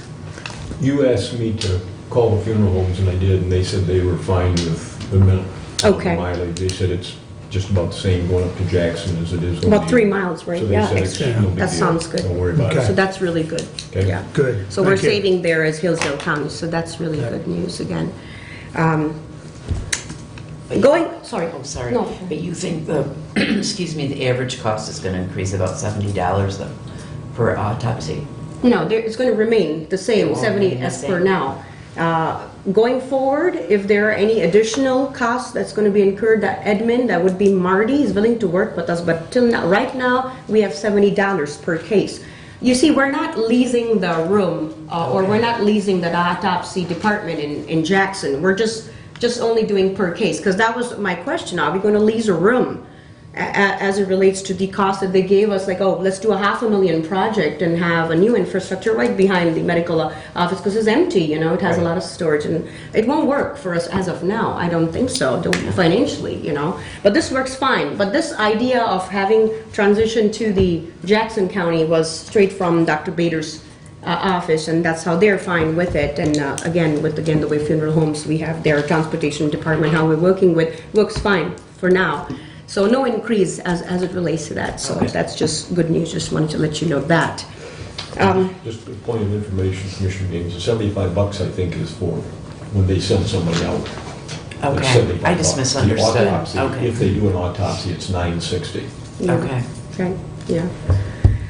So moving forward with this, that's it. No questions. You said nothing else. All right. So like I said, this I'd like to cover a little bit on the sheriff department. Really nothing much, but I will give our officer's deputy a chance. December 2019, the reports came. Jail staff served 5,604 inmate meals during the month of December. Law enforcement calls for emergency were 443. I'd like to just give out those numbers really for our public, mostly for us. Non-emergency 407. Total, we had 850 calls for law enforcement. And with this report, I don't know if we have undersheriff any more. If I may. All right. Good morning, everyone. Morning. Morning. Let's start with good news. Okay. We have hired a couple deputies, and what makes it nice is they are already certified deputies. They've had 2 to 5 years of experience, so we expect a very shortened, abbreviated FTO for them. Our goal is by early spring to have our midnight shift back. It's been very trying for us. It's not something that we enjoy doing, and we need to get those back on the road as soon as possible. And to address the lady's comment about the interview room, that is going to be paid for out of a grant. There's no tax dollars Right. coming from the citizens. There's no added cost. It's by grant. Right. So that costs taxpayers nothing. That's the engine. Indigent defense Yes, grant. yes. Fund. Yes. That's And the as far as indigent the defense. statement of the interview room is not being used, possibly by midnights, what the public needs to understand is that's used by every police agency in this county. That includes the state police. It's used constantly. So whether we have midnight patrol or not, it's used. I will ask, and I don't know, I think the sheriff has made comment to either you, Nemo, or Yeah. Chairman Wiley, reference a group purchase for the deputies. No? I'll bring it up now. Go ahead. Why not? I don't recollect it. Yeah. Is it the camp you're talking about, that group purchase? The group purchases Okay. for, they buy often new flashlights, they buy new equipment, they buy new Under Armour, and it's reimbursed by Yeah. payroll deduction, so it's no cost again, but you have to front the money. And the amount I'm looking at is $7,800. If we can do that. We'll talk Do you about know that what next all, yeah, if we can sit and talk about it a little bit, Sure, but we can talk what all about does it cover, the 7,000? do you- $7,800 covers $600 per deputy, and it's 13 deputies that they're allowed. And what it is, they are allowed to go to Michigan Police Equipment and buy police supplies. And we get a invoice for each deputy to make sure they're buying police supplies. So we keep track of that. And I'd appreciate if we can do that. Again, it's no cost, it's an upfront cost, but it'll all be reimbursed back to the county. It's just something we've done in the past. I'd appreciate it if we could do that.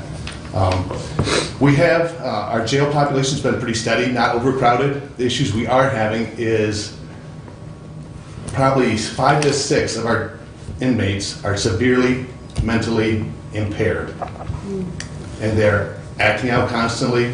We have one that has had 8 charges of resisting and obstructing an officer just from moving from cell to cell because he's suicidal. This is something that can't be fixed locally. We all know what happened when the state cut the funding to mental hospitals. They end up in our jails. And we have a severe population right now, troublesome inmates. Go ahead, Bruce. You have a person out there from Lifeways that evaluates them, Yes. correct? Okay. Can these people, with the permission of the judges, be moved to residential facilities in the city? The issue we have is they're here on felony charges, and you can't take them anywhere. The only place they can go, because they're in custody with criminal charges currently, is Kalamazoo Regional Psychiatric Hospital. There's one in Battle Creek. The waiting period for that is 8 months. Yeah. These people are sitting in our jails longer than what they'd get if they were pled guilty. That's what's sad. I just want you guys to know that. It's a troublesome issue because they should not be in our jail. They should not. They need to be in a mental institution. But the problem is they commit the crime, and that sets the ball rolling. Then they have to have mental evaluations, psychiatric evaluations. It takes 6 to 8 months. After the crime, they come to you, so that's how you find Right, out. that's right. So are The they rest of all, them come to our office. right, and so they're evaluated by the Lifeways? They are, and they are. And it's helpful. They do a lot of intercession on our behalf because a lot of times when they see an officer, it's not good. It's nice to have somebody that's from the public or a professional come in and talk to them and calm them down. It does work to an extent, but there are extents that it does not. I mean, when they're banging their heads off the wall, and we've had that happen where they split their heads open, and then we have to put them in a chair. And again, I'm not telling you this is, a tale of woe. It's just what we're dealing right now with. And there's 5 or 6 right now that we're dealing with that daily. And when a person's mentally impaired, or for that matter, mentally ill, the one thing that they have to have is stability. Nothing changes. Keep it the same every day. And if you're going to change cells, you need to give them like a week ahead of time, tell them this is going to happen, to give them time to process it. Because they can't handle, they think they've done something wrong, they get all up in the air again and get all upset and worked up and everything else. They can't handle it. And you're right, Carl. This is a direct result of federal government and state government cutting and cutting and cutting. And when they closed the hospitals, they promised They promised that the money would follow the people. Right. And the money did not follow the people. And if you happen to be a family who has a mentally impaired child or a mentally ill child, the frustration with the system not working and not enabling us to take good care of these people is just over the top. And there are instances, and I don't know if it is in this case, but there are instances where these people commit crimes because they know then they're gonna have a bed to sleep in, and they're gonna have a place to stay, and they're gonna have food to eat. That's what our policymakers in Washington and Lansing have brought us to. Now, the mental health millage that we passed in this county, and God bless you taxpayers for doing that, can't take care of this situation because they've already committed a crime, a felony. And so they can't handle that, okay? But we do have a person in the emergency room when they present there that can get them settled down and get them to a residential facility if they need to. And it's a struggle for everybody concerned, whether it's the hospital, whether it's the families, whether it's the ambulance services. And it's a shame that it's come to this, but it has. And so we have to do the best we can. But you need to understand that deputies are not trained to deal with the mentally impaired and the mentally ill. And it's very unfair to put our deputies and our corrections officers in that position. But having said all that, we're doing the best we can with the millage to try to get these folks the help they need and get them to facilities where they can be taken care of. And the only thing, Carl, you can do is talk with the judges and so on, and if it's a case that it can be reduced down to a misdemeanor or something like that, then do it and get them where they can get some help. Right, and we do that, and our judges are great to work with, and usually they will let them out on misdemeanors, but once it's a felony, it sets a whole different chain of events in effect. And again, I'm just saying that because I'm expressing my frustration, knowing full well that these people should not be in our facility. They need to be in a mental health place where they can get some help. But yet, this is what we have to deal with. And you're right, they're not trained for that. When people act out, and generally we don't move them immediately just to move them. What we do, we have what's called a detox observation cell. When people become or make threats of suicide, that's where they're moved to. That's where it happens. And they're actually either cutting themselves or banging their heads against the wall.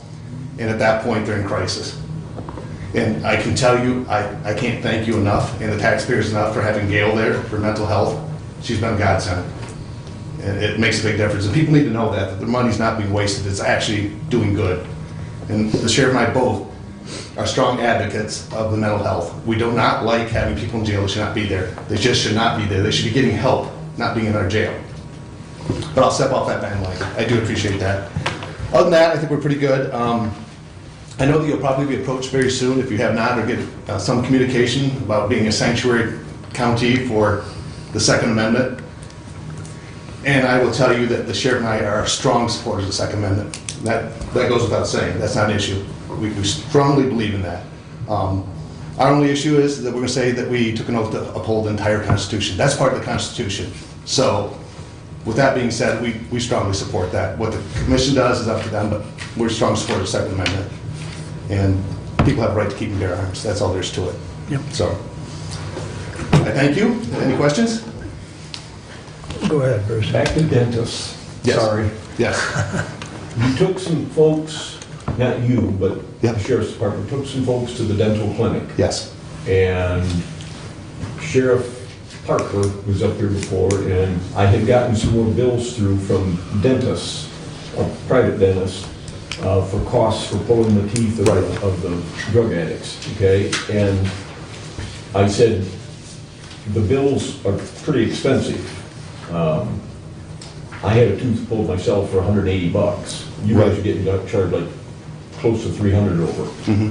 But he said he believed, and he didn't know at the time, so I don't want to put words in his mouth, but he believed that the dental clinic was less than that, was cheaper than that. Have you guys taken anybody else back to the dental clinic? Yes, and I'll tell you what we found. I'm glad you brought that up. What happens at the dental clinic is they have to have 2 visits. You'll go in for your first visit and say, oh, you have a bad cavity, it's going to have to be filled. That's $70.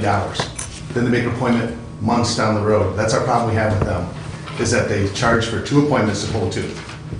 And it's not economical, it's more cheaper to go to the private dentist, that's what we found. And the private dentist can get us in much quicker. When we talked to the dental clinic, they're looking, we tried to book a extraction, and it was 3 months. They could have the initial appointment right away, and they got the money for that, but the actual extraction would be 3 months. Then can you help me when we meet with the health department to rattle Rebecca's cage again? It's ridiculous that they have. And one other thing I would tell you about the dental clinic, we had a deputy over there for 2 hours for an extraction. Yeah. 2 hours. Thank you. All right, thank you.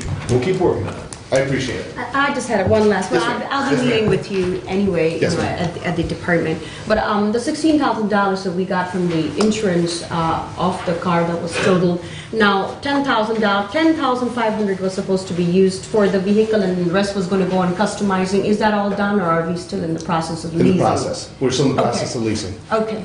all And right. that lease process is gonna take, what, Derek, 3-4 months? Well, it'll take us at least 8 weeks to get the vehicle. Okay. We did send in a signed quote, so Enterprise will then, submit it to Ford, because it's fresh off the line.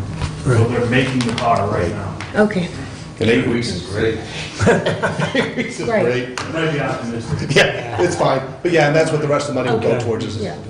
that, so that'd be covered by sounds insurance. great. Derek, how have we held, I know we've done the group purchasing before, but how have we handled that in the past? Before we did a resolution, so that Carol had something to track it through payroll. Okay, So I'm sure we can just look at that format and fit it to this situation.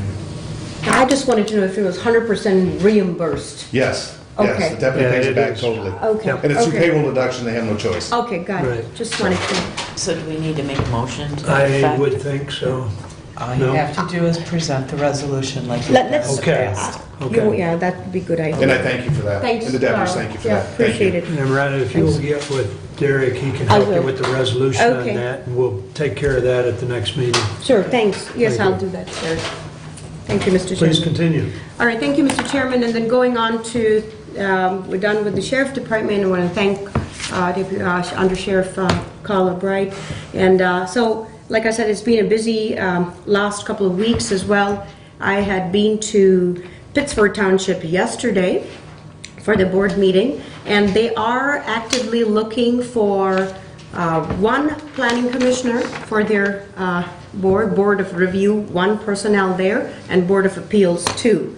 And so they are in desperate need. The board is asking for applications, so I'm just spreading the word today and let it be spread furthermore as you go out, especially the citizens who are here. So I'll repeat that again. One planning commissioner, one board of review, and they need 2 for board of appeals. And apparently, some of the concerns that they showed when I visited them yesterday is Pittsburgh Township very strongly wants, this adheres to the reading unit, and they've specifically asked that the EMS, that the Jefferson Township, and mostly they want the Hudson Township, Jim Stevens, to sit and talk to them as it relates to their contract because of the distance. They said, why is that not possible? Why is, because yesterday we were waiting for him and he wasn't there. Jim Stevens, I guess they were expecting him to give some kind of update. But what, distance-wise or any other reason-wise, they are looking forward to have Hudson, which happens to be the closest, and they would like a little bit more interaction, and especially Jim Stevens from the ambulance department to come and sit down as to where and how it is in regards with the contract. And they just need more clarification. Okay. They feel that when they have an emergency, reading does take care of them, but they feel Hudson is more closer, and why is Hudson not affiliated to Pittsburgh? They are. So, and well, they still feel they're dealing very closely with Hillsdale County, and they feel that, why Hillsdale and not the Hudson. So I don't know if this question is even pertaining to, us today. Oh, their township, both those townships are covered by Hudson.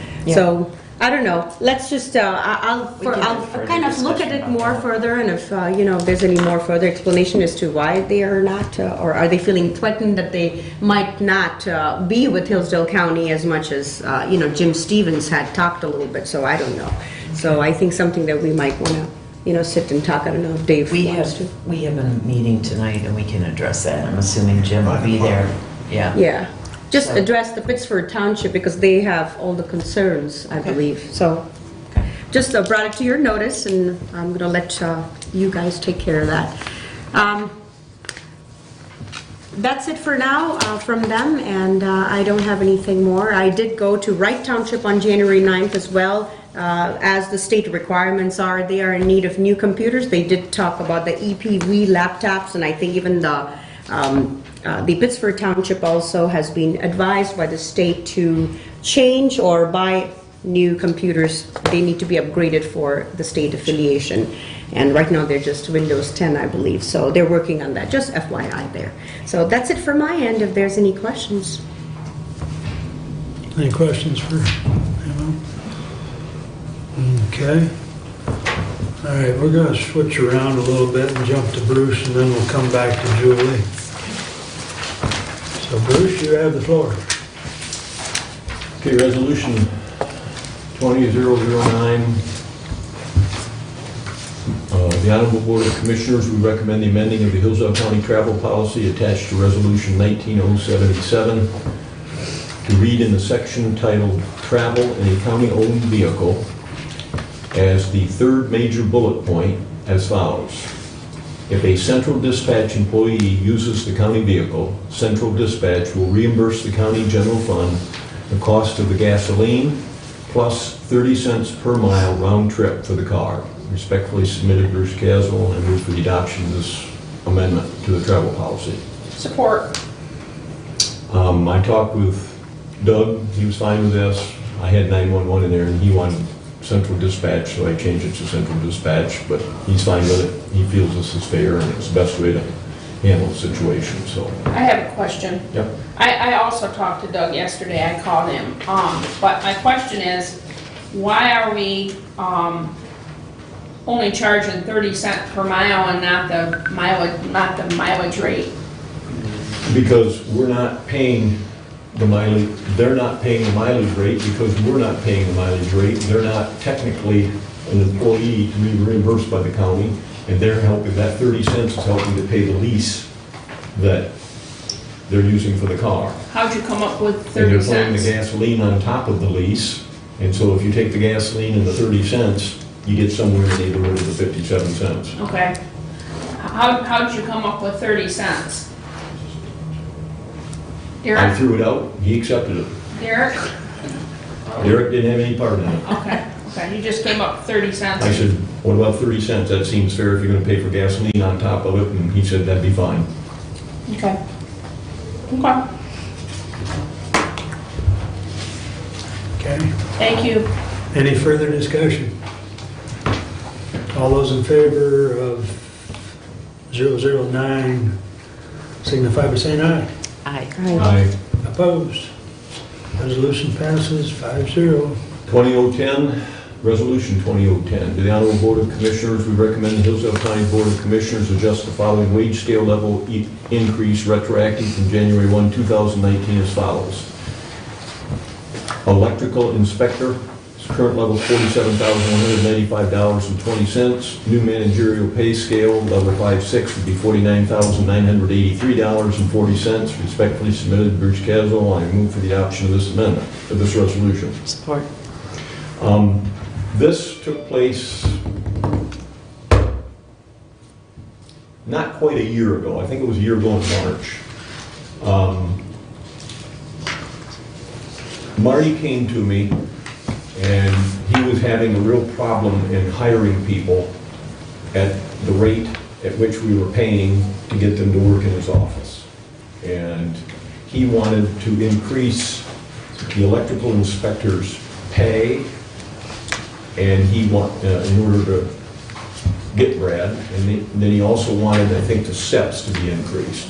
And at the time, Mark was negotiating with the unions, and he didn't want this to interfere with anything with that. And so he said, we can adopt or raise up his steps, but he said, we will, let's just leave the pay alone until we get done negotiating with the unions and we know where we're at and so on and so forth.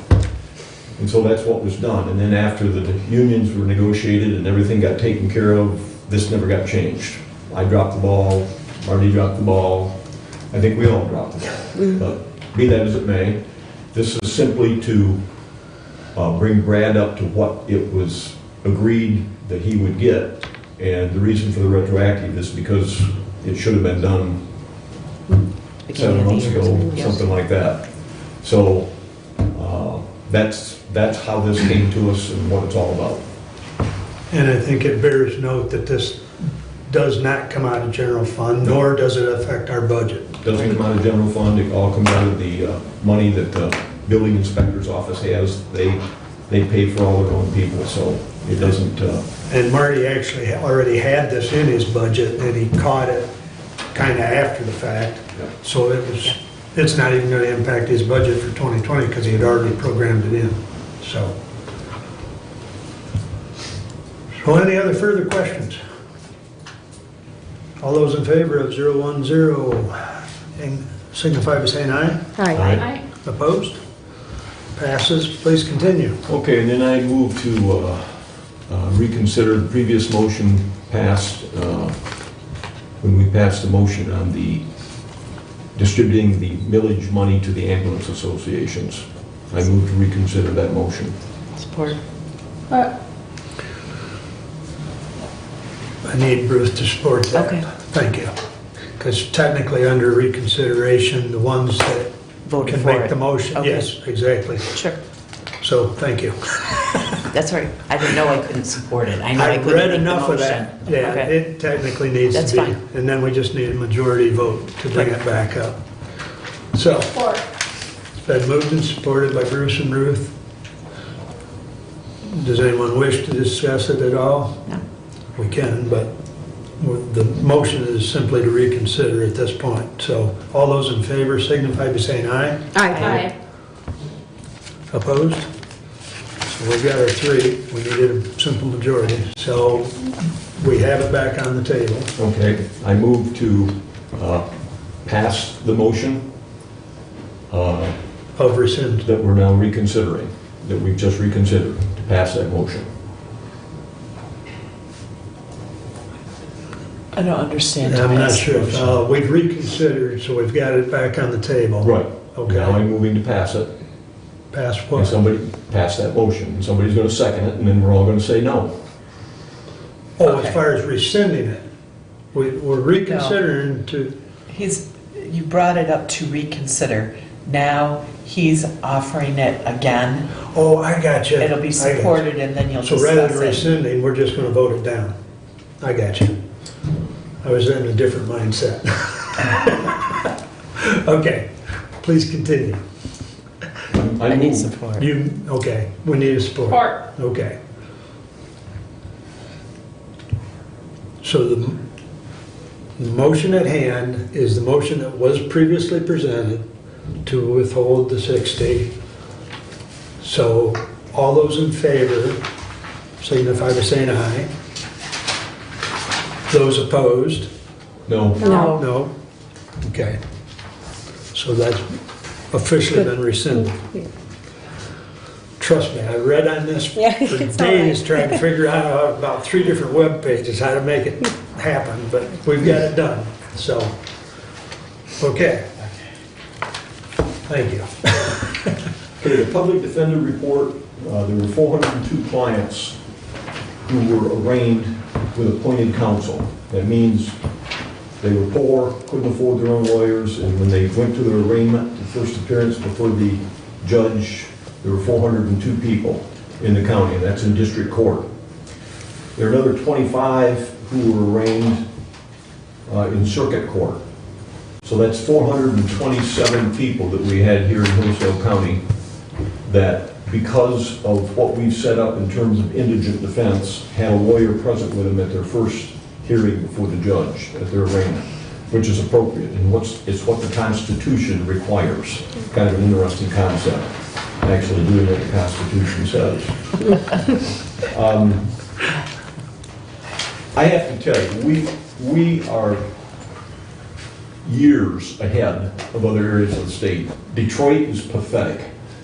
They're still talking about whether or not they want to have indigent defense lawyers. And we've got it in place here. There's been some bumps along the road, but it's in place, it's going well.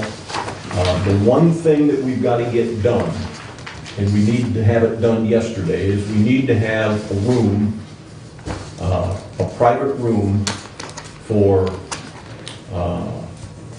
the defense attorney to take their clients into so they can discuss things with them up in circuit court. And we need to get that done. And it needs to be done, like I said, yesterday. Now, I understand we're remodeling the court, but as far as I'm concerned, if we can't have this thing done in the next 2 weeks, then next month, then we need to hire a private firm to come in and get it done. You know, I've raised Cain with other people about not having attorneys present. There's no excuse for this. Get that room done, get it taken care of, and have it done. Yeah. You want to talk Because to every day we Randy? don't, we're denying the constitutional rights of our citizens, and that's not right. There's no room available right now, Bruce, that they can take their, No. why can't they use the old commissioner's room This right is a now? report that was entered to the state. There's nobody. Circuit Court, meeting space. Circuit Court does not have a special meeting place at this time as well. The jury room could be used, but for in-custody clients, that is difficult for the same reason just stated, lack of sufficient law enforcement officers. The cops can't be everywhere. Outside of sentencings, Polycom video is readily used out at the jail, and the attorney and client have provided private access to the courtroom. The current plan is to turn one bathroom into a room, but no construction on that has started yet upon information at this time. Now, that's what the state has in front of them. If I may, So Mr. no, Chair. we're not in compliance. Well, I see that, but what I understand is within the infrastructure, what I had seen and what I looked at, there is room where that room can be made into that. I think that facility. Yeah. I think it's the electrical room or whatever. What was that room? I'm sorry, the other sheriff has left, but he had that pretty defined that particular day. So Well, are we looking at infrastructure remember completely there's outside? Two different rooms we're talking about. Yeah, this is One a is bit at the different. jail, Yeah. and one is at the courthouse. Okay, the jail is what I'm talking about, because I've seen This the is the infrastructure. courthouse. This is at the Okay. The courthouse. one at the courthouse This is is the the one that the courthouse. state is up in arms about because we actually had the money for it last year, and it was to be completed within A last certain time year's. frame, right? Yeah. Yeah, okay. So what's in the old commissioner's room? Why can't they use that right now? I mean, I don't understand, Bruce, what you just read, it seemed like contradictory. It's not only the space, but there's no law enforcement. What was that part about the jury She room? said There's no we law? could- She said we could use the jury room, Right. but we can't. Because you can't have a cop in circuit court and the same time have a cop over in the jury room. And there needs to be a police officer in both places so that the individual, so that there's security in the courthouse and there's security for the lawyer over in the whatever room he's at, the jury room. Well, why does it So make a somebody doesn't difference? take off. What So room what it's we're talking in? about is they need a room in circuit court, in the courtrooms. In the courtroom? That's what I understand. And so what about the space in the jail that was even talked This about? doesn't have anything Nothing to to do do with with the that? The jails. This is a separate, This is That's a separate issue. this is a separate Okay. We issue. gotta get clarification Okay. from the state then, because it was Yeah, never Bruce, proposed to be yeah. within the circuit court No. room. It was always talked Don't about, get clarification from the state, get clarification from Kim Berger. okay. Okay. She's the one that wrote that. You know what, I'll And sent talk to them off her, the state. Mark. I'll talk to her and then I'll talk to Randy. Please. Because that was not my understanding at all, so. Well, and you've got a that's good new point, the old information. commissioner's room could be used. My Right. understanding was But that's why district they court. won't use the jury room though, because why couldn't they use the jury room? It's the law enforcement officer that's the issue, not the room not being available. And I get that clarified That's- by, yeah. yeah. But the district court was going to create the bathrooms, turn the bathrooms into a private conference Right. room for district court. Right. This has to do with circuit court. And apparently, there's supposed to be a room in circuit court. And it can't be outside because the officer can't be in circuit court providing security and be providing security somewhere else for another person. That's I've a new- never heard of yeah, this. we Well, have to- I think she probably needs a floor Okay. plan or something. Yeah. She So probably must Julia- not know Julia exactly follow where up it on is. that. Yeah. And then I'll talk to Randy. Marty Lines and me can take care of that. Okay. All right. I got this thing from the Association of Counties. Derek, do you have personal property tax errors to correct? Do we ever? Local governments were reminded of the opportunity to correct errors associated with incorrect personal property tax reimbursement calculations. Did you get this from the state? Okay. All right. Okay, the last thing fits in with what Carl said earlier. The state, the new head honcho up to the State Health and Human Services, he's getting fired up about combining together physical and mental health care. And we talked about that Lifeways wants to expand out on Care Drive. And he's talking about how it will fundamentally change. And he talks about the fact that they've got 4 elements that they want to incorporate in this combination of physical and mental health care all over the state. One is to preserve the public safety net, okay? That means they want to continue to provide services for mental health through the CMHs, the Community Mental Health Agencies, okay? Then they're talking about a specialty integrated plan model. And in this case, there'd be one payer and one accountable organization for every person. So if you take one of those people that Carl talked about that's in jail, they would be enrolled with one plan, okay, and probably a Medicaid plan, and that Medicaid plan would be responsible for them. Now, I'm just going to tell you, if they do this with the Medicaid HMOs, it won't amount to a wet bucket of spit, because the Medicaid HMOs for the last, gosh, it's been pretty near 30 years now, have been responsible for the moderately mentally ill to get 20 site visits in order to help them handle their situations. And what's traditionally happened way too often is that they won't authorize their site visits, and then these moderately mentally ill people become extremely mentally ill, and then when they're in crisis, they become the responsibility of the Community Mental Health Agency, not the Medicaid HMOs. So, just so you know, I'm against giving any more mental illness authority to the Medicaid HMOs. I don't think they'll do a good job at all. There's a focus, the third thing is a focus on the specialty population. We have people in the state who, as you all know, can function relatively well in society with minimum help. They need help, but they can handle it. We have people that are severely mentally ill, and when they go off their meds, they become a danger to themselves and other people. And those are the people that we're talking about that get themselves into pickles.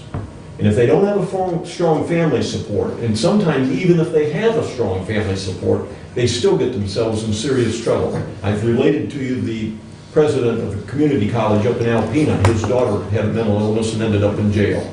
And they were doing everything they could for her. There has to be an understanding in Lansing that there are more facilities needed in the state to handle these severely mentally ill folks. I don't see anything in this gobbledygook that they're putting out that they get that, because it's going to cost the state money. But that's what needs to happen. That's what needs to happen, at least in my humble opinion. That and $2 will get you a cup of coffee. They're talking about a statewide specialty integrated plan. I'm very scared of going to a statewide model for the mentally ill. Every community has found what works for them and does it pretty well. Doesn't do it perfect, but does it pretty well. And I'm speaking mainly of the moderately mentally ill, okay? A statewide plan means, well, it's kind of like MERS with our retirement system. Everybody gets the same percentage no matter what, even if it doesn't apply to your community. And I'm not certain that that's a good idea at all. Finally, they say they want to leave the community mental health agencies alone and keep them involved, but if this mental illness or this behavioral health gets turned over to Medicaid HMOs, I can guarantee you it will be a long, slow attrition of moving away from the community mental health agencies and moving towards their own suppliers, their own people. We have, with all the problems we've got one of the better behavioral mental health systems in the country in terms of our system. If you think it's bad here, you should go to some other states. There's no reason to throw it out. And I will go to my deathbed saying that all we need is additional facilities in the state and additional money put towards handling the severely mentally ill. Everybody else is doing fairly well. It's not perfect, like I said, but fairly well. But we're not recognizing the fact there are some people that need much more help on an ongoing basis, and some of them can't make it on their own out in society. And our solution has been some medical assistance. It's no different. Mental illness is no different than physical illness, and it should be treated the same. So all of this has come along, and there's going to be a lot of fancy words thrown out there and everything else, but at the end of the day, we're still selling the severely mentally ill short, and we need to do more for them. And you can't put them into a 10-day facility like Hillsdale or Allegiance and so on and expect them to come out and be okay. It takes much longer than that to get them back in the rhythm and get them on their meds and get everything stabilized again. And it's more along the lines of what we're doing up in Jackson for substance abusers, with those apartments, where they can go in and they can stay there for as long as they want, 6 months, a year, 3 years, whatever they need, okay? A similar kind of thing could be done for the mentally ill. So with that, I'll quit pontificating and thank you. I'd like to regress for a minute. Part of the reason that we reconsidered the motion, or probably the lion's share of the reason, just for the benefit of everybody, is what I think all of us walked away from yesterday to consider a productive meeting, and a work plan has been put together, which I just forwarded to you. Thank you. And consequently, we're all going to sign it, which David and Tim and myself have already signed it. Scott Freese will sign it, JJ and Doris will sign it, and we'll be meeting quarterly going forward, and so we're making progress. So just so everyone understands kind of what brought about the change in venue there. So, and I think I had conveyed that to the board, but for our viewing public. So with that, Julie, you're up. Can I make a comment about, he was talking about indigent defense? Yes, Can go I ahead. talk about that Go ahead. while we're on that? Yep. When I went to the governor's house last fall up in East Lansing to that reception that I went to, I met the head of the Michigan Indigent Defense Commission in Michigan. It's a lady, because there aren't a lot of women in politics. The reception that I went to was a women in politics reception, and there aren't a lot of women in politics. So to fill in the reception and to make it a good-sized reception, they just invited a lot of women that work in Lansing in different agencies, and she was one of them that was there. I met her, and she said that a lot of counties in Michigan haven't even started working on indigent defense. That's not an issue that it's even on the table, or that they're even looking at or discussing. So what Bruce said was correct, and I knew that when I was talking to that lady. What Bruce said was correct. That is a positive for Hillsdale County that should be out there. You're absolutely right, because I don't think, correct me if I'm wrong, but I don't think Branch County has got theirs even close to up and running. No. I don't know, but last time I knew they didn't have anything in. Yeah. They've approached us for some ideas, but, you know. Yep. So, yeah, you're right, it is a positive. That's a positive for us. That's good. Thank you, Okay. Bruce. Okay, thank you. Thank you. All right, Julie. Okay, I'm going to start with Resolution 20001 to the Honorable Board of Commissioners, whereas the Hillsdale County Ambulance Association receives funds from special millage levied and collected by the Hillsdale County Board of Commissioners annually, and said funds are used to subsidize operational obligations from the ambulance members. And whereas, based on the formula, the final amount to be received by the respective entities should be as follows, and the table includes each ambulance association and the figures. Whereas the anticipated total revenues from the above referenced special millage for 2020 are approximately $1,327,091 after any reductions from TIFAs, LDFAs, etc. Now therefore be it resolved that the Hillsdale County Board of Commissioners concurs with the formula recommendation from the Ambulance Association dated April 2nd, 2019. We authorize and instruct the county treasurer in 2020 to make equal quarterly disbursements from said special millage to the 5 contracted ambulance services per the formula, and to distribute any remaining balance from the 2019 ambulance operating fund to the association members using the 2019 formula. Furthermore, the services are renewal of the attached Exhibit A, EMS service area map portion of the contract. Also attached is Exhibit B, letter from the Hillsdale County Ambulance Association regarding the approved formula and distribution of funds, signed by David S. Slifka, President. Respectfully submitted, Julie J. James, Chair. I move to pass this resolution. I second that. Moved and supported. Any further discussion? Bruce? Yesterday, I want to put on the record what was done at the meeting. The summary is on Monday, January 13th, 2020, at 10 a.m. Representatives from Hillsdale Hospital, Reading Emergency Unit, Board Chair for Reading Emergency Unit, Hillsdale County Board of Commissioners, Somerset Fire and Rescue, and Addison Fire and Rescue met to discuss the need for improvement in communication and review of protocols for transfers for the purpose of reducing the waiting times for patients who require transport from Hillsdale Hospital. It was agreed upon by all parties that this committee/group will meet each quarter, corresponding with the medical control meetings, to review response times, availability of transport, appropriateness of stat transfer, and any communication fallout. The action plan. Below are the identified action items that we have all agreed upon and the associated timeline, provided that the Board of Commissioners release the full funding of the millage to the ambulance services effective January 14th, 2020, which is what we're voting on today.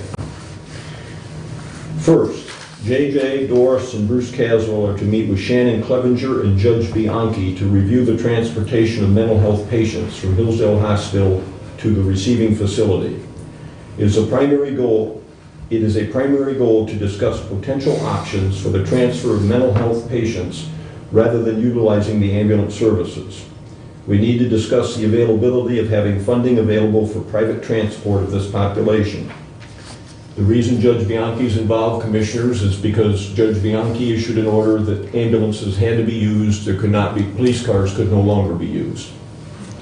Second, JJ and Doris are to meet with the new medical director of Hillsdale Hospital Emergency Department and medical control director to review the stat transfer policy/protocol and to discuss the variances from this, as well as defining what constitutes a stat transfer. That is to be done by February of 2020. The first one that I read to you is to be done this month. Third, JJ Hodshire, Doris Worley, Scott Priest, Tim Shaw, and Dave Slifka are to meet with the new Hillsdale Hospital Medical Director to review concerns, issues, and next steps on the stat transfer protocol. Doris will begin immediately identifying stat transfers to review. That's to be done in February of 2020. Fourth, Doris Worley will work with Julie Walters, patient advocate, and Lauren Corbin, Chief Nursing Officer, to develop an informational/education piece for nursing staff and providers regarding nearest facility for transfer and the potential patient balance to transfer beyond the closest facility. That's to be done by March of 2020. Fifth, JJ will work with Scott Brown, Nate Lambright, and the State of Michigan Emergency Medical Department, I guess that's what it is, to identify funding sources for the purchase of 2 vent machines for reading emergency to enhance their availability to take high acuity patients utilizing new equipment, to include BiPAP, which is, I guess, a breathing mechanism. 6, and that's to be done by March of 2020. Dave Slivka and his REU leadership are to immediately work on their hiring and staffing plan utilizing the millage funding to its maximum potential for EMT/paramedic recruitment to build additional capacity for more transports. That's through the course of this year, but they will be reporting on what they've accomplished at the next meeting, which will be in April. Scott Freese will work with his township and leadership to develop his staffing plan for increasing his availability for responses. That's the whole year, but he will be reporting back in April.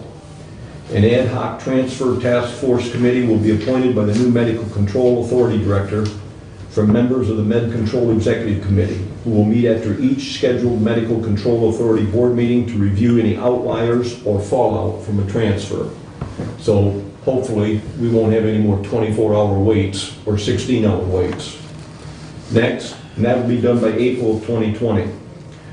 Next, to strengthen communication between Hillsdale Hospital and the primary ambulance agencies. Normal email communication should be utilized.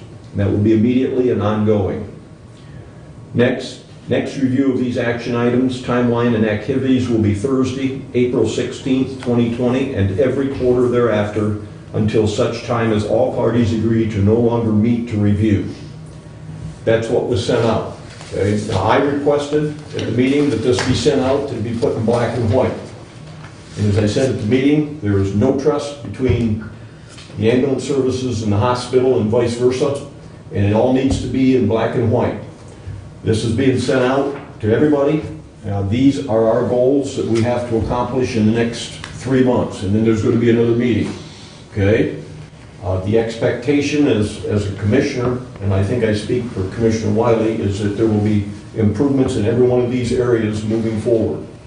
From the beginning, and I know I've been extremely obnoxious, particularly in the eyes of the ambulance services, but from the beginning I've said, I don't care what the idea is, but we have to do better for the citizens of this county than we've been doing. And this is a good start. And I'm more than happy to step back and step aside and let them now proceed to give the best care that we can give to the citizens of this community, both on behalf of the hospital and on behalf of the ambulance units. So I'm very pleased that they came together yesterday and that these things are going to get done, and this is just the beginning. It will go from there, and there will be regular communications. So with that, I'm more than happy to support the transfer of the money. I simply want to state one more thing, Mr. Chairman. A previous board went to the wall with a lawsuit with the senior center to clearly delineate the authority of this board in terms of millage money. And we have the authority, based upon law that was handled in this state, to A, not even levy millage if we choose not to. B, to distribute that millage however we see fit, as long as it meets the requirements of what was on the ballot that the voters voted for. And that's true with the senior center. And it's true with us going forward, not just in this case, but in all cases. Now, we have some new board members. You have to remember that that power is yours. You need to use it wisely, and you can't use it in order to be vindictive. But you have that power, and no one can take that away from you. Okay? So having said that, I'll shut up. Can all the commissioners get a copy of that summary? I forwarded it to Julie, I'll forward it to you and Oh, I them, see, Rhonda. yeah. Yeah, that's fine. And I handed my copy to Jody so she can put it on file. One thing that I did notice after you reading it and me reading it probably a third, fourth time, but something that's not in here, and you might want to make note, Dave, that we did talk about, that I think that needs to be looked at, was, and Tim Shaw brought it up, was using a BLS unit for some of these, transfers, because it doesn't always have to be an ALS unit. So I don't see that in here, and I think we've got to address that. And in regards to this was sent out, and my comment yesterday was send this out to everybody who was at the meeting, and if there's anything in here that's wrong, get back with them within 24 hours and tell them this needs to be adjusted, that needs to be adjusted, that's the way to handle it. And so, if you would contact... I'll contact Doris, I've already contacted Dave. And let them contact it back to Doris, because she's the one that did this. Yep. And let her know that needs to be in there. Okay. That's the best way to handle all this stuff, because then it's all in black and white, and everybody has a chance to say after the meeting, yes, that's what we talked about. Yep. Very good. Yeah, and I'll forward it to these other two, so everybody on the board's got a copy. But any further discussion on, where were we? I think 001? I think you guys did a great job. This is what elected officials are supposed to be doing, is when you see a problem, you're supposed to do something about it. And Mark and Bruce have spent a lot of time on this, and so have a lot of other people, have spent a lot of time, but it got everybody at the table, and it got everybody working together for a solution that will benefit our citizens and take care of a problem. And I think the fact that they're putting everything in writing, and that they have these goals, and that going forward will just be much, much better for everybody. It's going to work better for everybody, and I appreciate all the time that you've put into this. This is what we should be doing as elected officials when we see a problem, is acting on it, and that's what you did, and I appreciate that. Thank you. One other thing, Mr. Chairman, I was approached by a township that told me that their particular ambulance service, who shall remain nameless, was going to be cut money and they weren't going to get money and so on. And I said, no. I said, whether Commissioner Bean's proposal passes or whether my proposal passes, the only ambulance entity that was affected was Reading Emergency Unit. Everybody else was exactly the same. Is that not correct? And so anything that you're hearing out there that other ambulance services will be affected by this is a factually impaired statement. Okay? Thank you. Okay. Any other comments on 001? So there's another positive for our county today that should be out there. One other thing. We put in the contracts with the ambulance services this year, Commissioner Gaines, quite a few requirements in terms of reporting things quarterly, getting paperwork in, insurance papers, et cetera, et cetera. I think this motion that Commissioner Gaines has reported, where it says somewhere in there about we're giving the treasurer the ability to distribute the money. Which one is this? 2001? One is it clear back to the beginning? Yeah, Oh, it's right here. at the beginning. It's right here. Okay.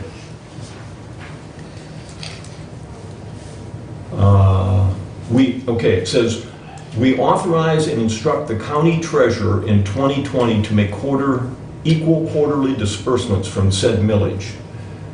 I think we should include in there, we authorize and instruct the county treasurer in 2020 to make equal quarterly disbursements when approved by the chairwoman of the committee. Because if an ambulance service has not submitted its, I don't know, Dave just submitted a bunch of stuff, their insurance papers, they don't get the money. Because there's specific things in the contract that say that if you don't get things in on time by a certain point in time, that then it's delayed a week. Well, Stephanie's not going to know that. And I think she should only be able to distribute that money when you're the chair of the committee, right? Right, I'm already doing that. I think it should be in here that she can't distribute the money until it's been signed off by the chair of the committee. Because if somebody doesn't submit the paperwork that's required in the contract, we don't want to send them the money. But it's already required in the contract, and it already is completely spelled out in the contract, so I don't think it needs to be in there, and we're already... Okay, so who's going to check to make sure, for instance, a year ago we had an issue with one ambulance service that didn't supply insurance? Who's gonna check to make sure, and if they don't Well, have the since we don't insurance? have a county administrator, I guess that's gonna be me. But it can never be an individual because any one of us could not be here for some reason.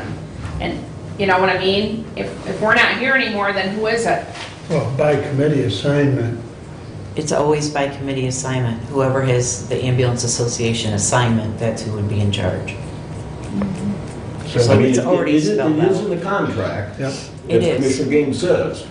And if the contract's not followed, then we can void out that ambulance service. But how are we going to know, as a group, that it hasn't been followed through on that paperwork? And I don't think it's fair to put it on Stephanie. Maybe it is fair to put it on Stephanie, I don't know. Well, I think it's fair for the commissioner assigned, or the committee, whoever this is assigned to come back and report. You know, that this is that's being done, or it's being done properly, and this much is being allocated through the treasurer. If you want to put it in writing, and if that's more clearer for the further or future Board of Commissioners, I think that would be great as well. I think we should do that. Will that, I mean, is I that think- something I that think we we can should do that. possibly do? If it's, I don't think why it wouldn't be a problem. Because future boards of commissioners, if I came onto the Board of Commissioners in a year or two, and I didn't know anything about the ambulance contracts, and I didn't know where to look to find them, where commissioners go look for stuff is and they go look for past resolutions. We've done that before lots of times, where we've gone back and looked up past resolutions to try to figure out what we're supposed to be doing. So if you went back and looked this up and it was in there, then you would know that. A new commissioner wouldn't even know to say, well, it was in the ambulance contract, because they weren't even on the board then. So it makes a check for the commissioners when you put it in the resolution. So I think it should be in the resolution also. Mr. Chairman, do you want to pass it the way it is right now? And we can amend it after the fact. And let us think about this for a couple of weeks, rather than trying to come up with something right now. Jody? I think that would be an excellent idea because it is in the contract, and normally, though that information is sent to our office via email, and we can be in contact with the Julie called the other day and asked if we'd gotten anything. Yeah. So I think whoever's in charge, personal opinion, whoever's in charge of that committee only has to make contact with the clerk's office. Have you received this, this, and this from this agency? Yes or no? And then that person can go to Stephanie and say, but it's got to be on a timeline, because if she's got to make quarterly payments, she doesn't need to be calling around going, has anybody got this information? And I think, Mr. Chairman, if I may, I personally feel that way, if we were to go this route, I think as Board of Commissioners, we would be doing our due diligence on top of already what's being done. I think just kind of overlooking things and running it a couple more times, because a contract is a contract. That's just my thought. So, Well, I think, it's also why we all have different committee assignments and responsibilities for those areas. So, yeah, we can always amend it, but I would agree with Jody at this time that, we can pass it, we can think about it, and if there's the desire to amend it and add language that's similar to what's already in the contract, just as a overlap, I think that's always possible. Okay, so, and I can live with that, that's not a problem, but for Stephanie's, I want to keep her out of the middle of all this. If she doesn't hear anything by January 15th, okay, and that's the day the money goes out, Yep. okay, and then she finds out after the fact, or we find out after the fact, that there wasn't the paperwork, whatever it might be, the paperwork that was to be submitted by that time wasn't submitted, then what?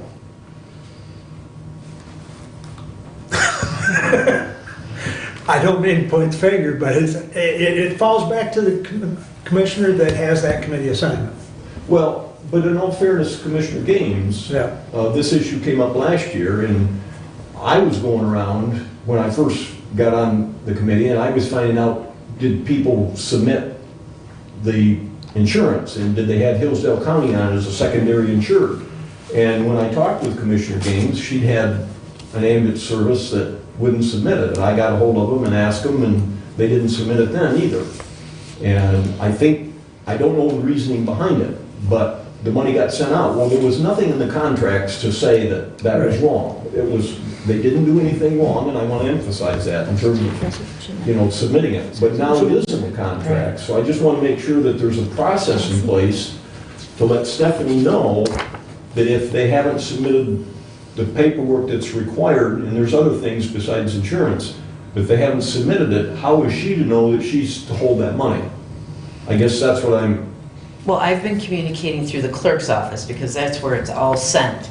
And they would communicate with Stephanie because they all work together. Before each quarter, and then you guys call Stephanie and say, reading's okay? No, I'm going to say the committee chairperson of that committee calls us and says, have you received this, and this? Which is what we're doing already. Your responsibility to let Stephanie know it's okay. I think, in my opinion, Okay, I can live with that. if this is what the language is today, as I'm looking at the 20-001 resolution, and if 1 year down the line, if you want to add and make some amendments and change within the contract, I think maybe you could propose it then. But I think, I think, oh, sorry. That's okay, good. So that's what my thought is. This is already here, and if you think that this is how it's suitable, it will work. And obviously, the committee chair has been reporting, and you would be doing. I think we're trying to do the due diligence, and that's why I think it was suggested. Stephanie, how's it working? How do you feel about this? You want to know the truth? Yes. I've never been involved since I've been treasurer. Gary never was either. No, because Carol... We said here, and Mr. Chairman, I made the comment, and I agree with you 100%. The meeting we had yesterday was wonderful, because it was communication. All I'm trying to do is put in place a clear line of communication so that she doesn't end up getting stuck in the middle. Bruce, she doesn't distribute the money, okay? The treasurer's office, it's listed that she does it, but physically, Stephanie's not doing it. Carol in the clerk's office does it. That's why I communicate with the clerk's office. Second signature. Yes, Stephanie does sign it, and Right. she distributes all the money in the county, okay? Right. But Carol in the clerk's office, who works in the clerk's office, distributes it. She just makes up the checks. That's what- She has to sign off. It's her Right. authority. That's what it says right here, the Right. treasurer, to make equal quarterly payments. So she needs to know that So what if- she's signing is okay and that she's not jeopardizing herself. So if Carol doesn't send a check over her for her to sign, then they're not going to get their money. That's right. Because I've contacted Jody, and she's told me certain entities have or haven't turned in the money. And then If they Carol is haven't turned instructed. in the reports, excuse me, I'm in the reports, then they don't get their check issued. And Stephanie won't get a check to sign because it won't go to her. We do already have a process in So the place. assumption Bruce. for Stephanie is that If she you gets guys the check checked all for this out. second Yes. signature, Okay. the information's been Yeah, given. we already have a Okay. process. Yeah, if Carol only sends her 4 checks, and whoever the 5th one is that didn't comply, Stephanie's only gonna see 4. So, Okay. There is a process So already in if these place. come through on the bills, and I or whoever have to sign off on the bills, when these come through on the bills, if they're on the bills, and I question a lot of things around the bills, as Jody knows, okay? Am I supposed to question them just like everything else, and go back down and talk to the girls and say, have they turned everything in, and so on and so forth? No. No, if the check went out, they turned everything in. No, the check hasn't gone out yet. I'm signing the bills to tell Carol it's okay to issue these checks. And I go in ahead of time, and I look at these bills, and it's not infrequent that there are bills pulled out that aren't okay. And I'll say, well, what about this, and what about that? Okay, so what I'm asking is, if when these come through and they're on the bill register, and I look at them, am I just to assume that everything's okay? Or can I go down to these girls and say, okay, for each of these ambulance services, have they turned in this, this, and this? based on the contract. It's not I'm your gonna say job. in this situation, in Julie we trust. Because she has done her due diligence as Fine, the just to assume. chair of Okay. that committee. That's what I want to make sure. I want to know. So, So it's all on the chairman of that committee? Correct. Okay, all right. correct. Yep, I Okay, can live with that. okay. Anything else on 001?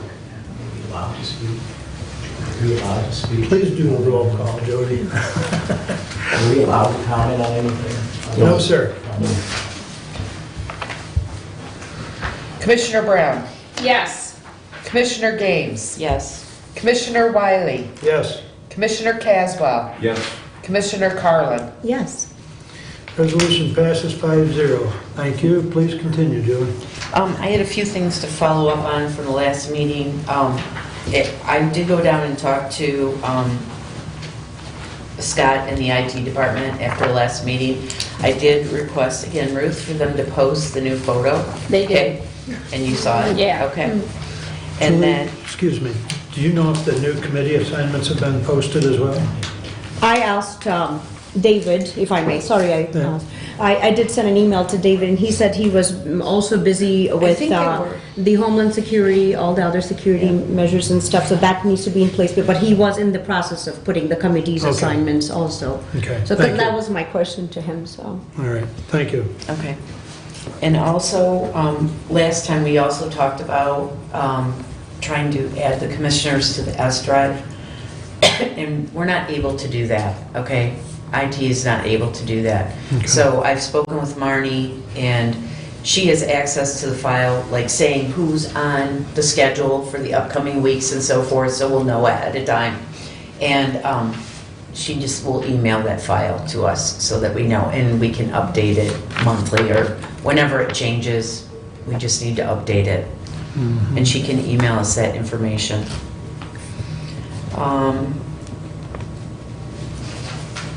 We had discussed, as Mr. McLean approached us about the skating rink on the courthouse lawn, we had discussed that we wouldn't approve it as an individual doing it, but if he were to work with a club, that we would give him approval to proceed with that. And he has stated that the Exchange Club is working with him on that project. And I think for the purposes of giving him our blessing to work on it with the Exchange Club, as long as they're involved as a group, that we said that we would do that, and I think we should do that. To give them our blessing to proceed with that project. Well, they still have to fill out the paperwork with Randy's office, Okay, and then Randy would come to us for approval on it. okay. And there's still the issue of liability. So, that's, yep, thank you, Steph. Because I know Randy and I talked about liability, and I think at one time Randy may have talked to Stephanie about it, or no, okay. But that right now is the biggest concern, is the liability issue. And if the Exchange Club can address that in some way, shape, or form, then, yeah, we can certainly consider it. Okay. But Is this a portable job? Yeah. Yep, it's something that would be put up and then removed yeah, when They ice had skating it, is they had it over. at fairgrounds on New Year's Eve. It's portable. and, you know, we allow the farmer's market, we allow the crosses on the courthouse lawn, we allow the nativity sign by a local church, or I think it was been a local church generally. You know, we've allowed other things, it's just that they have to fill out a form, and then we have to look at the liability, so. Okay. Stephanie, you can help me with that, the liability part of it? Okay, okay, Okay. all right. I I'll just thought, follow up I'll with ask that. really quick, was he able to fill up the paperwork or with I don't Randy know. yet? I have Okay. to find out. I don't know. To my knowledge, he Okay. has not filled Okay. anything out with Okay. Randy as far as a request. Or It's probably just doesn't been- even know, maybe. It's just He been might not verbal. know. Yeah. Well, I informed him that he needed to fill out, you know, a request form through Randy's office, but Right. last I knew, which has been a few weeks ago, Uh-huh. he had not. Okay, So- well, I'll get in touch with Randy and Jack and Yeah. That- proceed Very with that. good. Yeah. Okay. And then the only other thing that I have is, As you know, we had some students from the Jonesville school system tour the county office building several weeks ago, and it was very successful. And I've had another request for a group from Litchfield students to tour the building in a similar fashion and go to the departments and learn about what they do in their departments as an educational tool for students. So I'm going to see if I can set that up for later this month, and then I'll give a report at the first February meeting on how that went. But that's all I have for my report today. Thank you. Any questions or comments for Julie? Okay, thank you.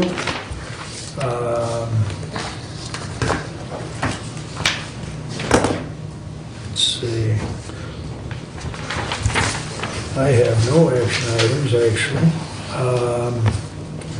I do have a note here that in discussion with Mr. Slifka, they have an ambulance meeting tonight, and I've also talked to Julie, and she's going to make sure she takes the contracts with her to that meeting, and the contracts will be signed this evening. So this process will be done, with the exception, I believe, of Addison's or Somerset. One of them's got to go before the township board. Tim, I gave Tim his copy. Okay. That's one of the things he was here this morning to get that from me. Okay. So he got it, right? Yes, Because he's got left it. He'll over. bring it back Yeah. tonight. Okay. Yep. All right.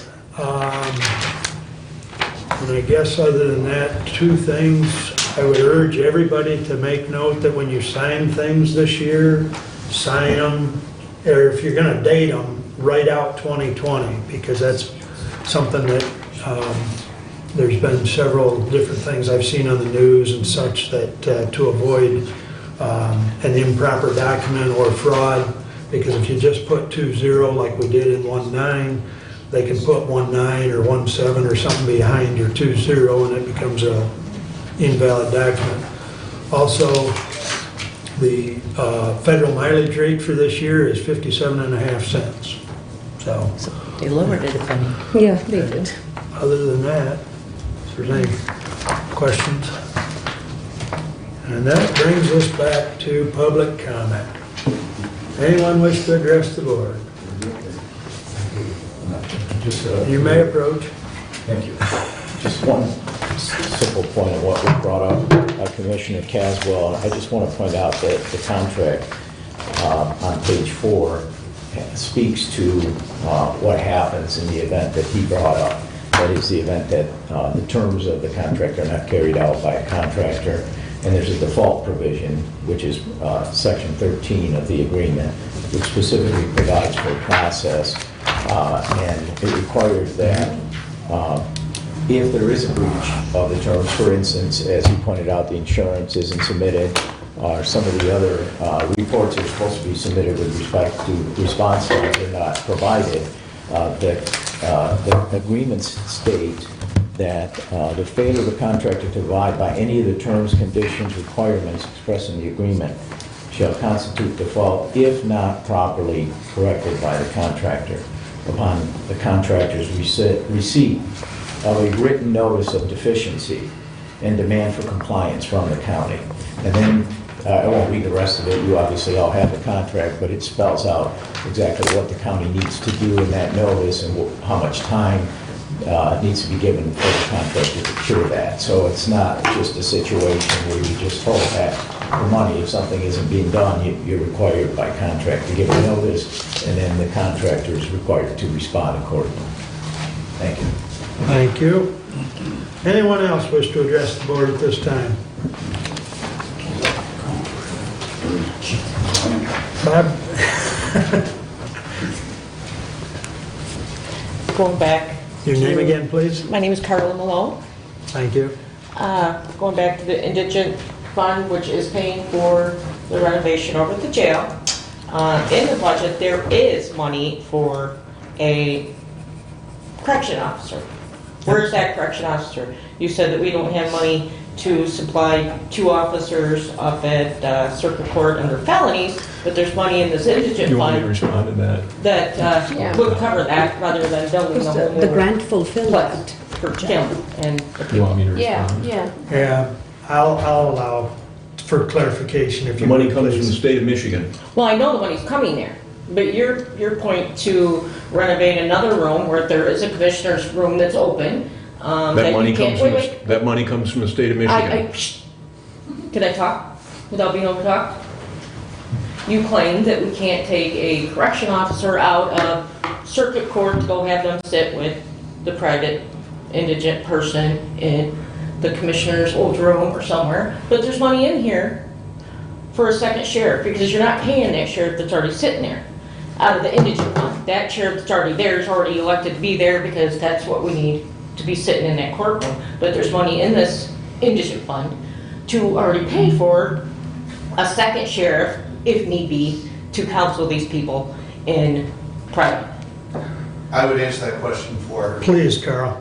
By the state of Michigan guidelines, we are required at all times to have 2 corrections officers on the floor. That means they're available to help.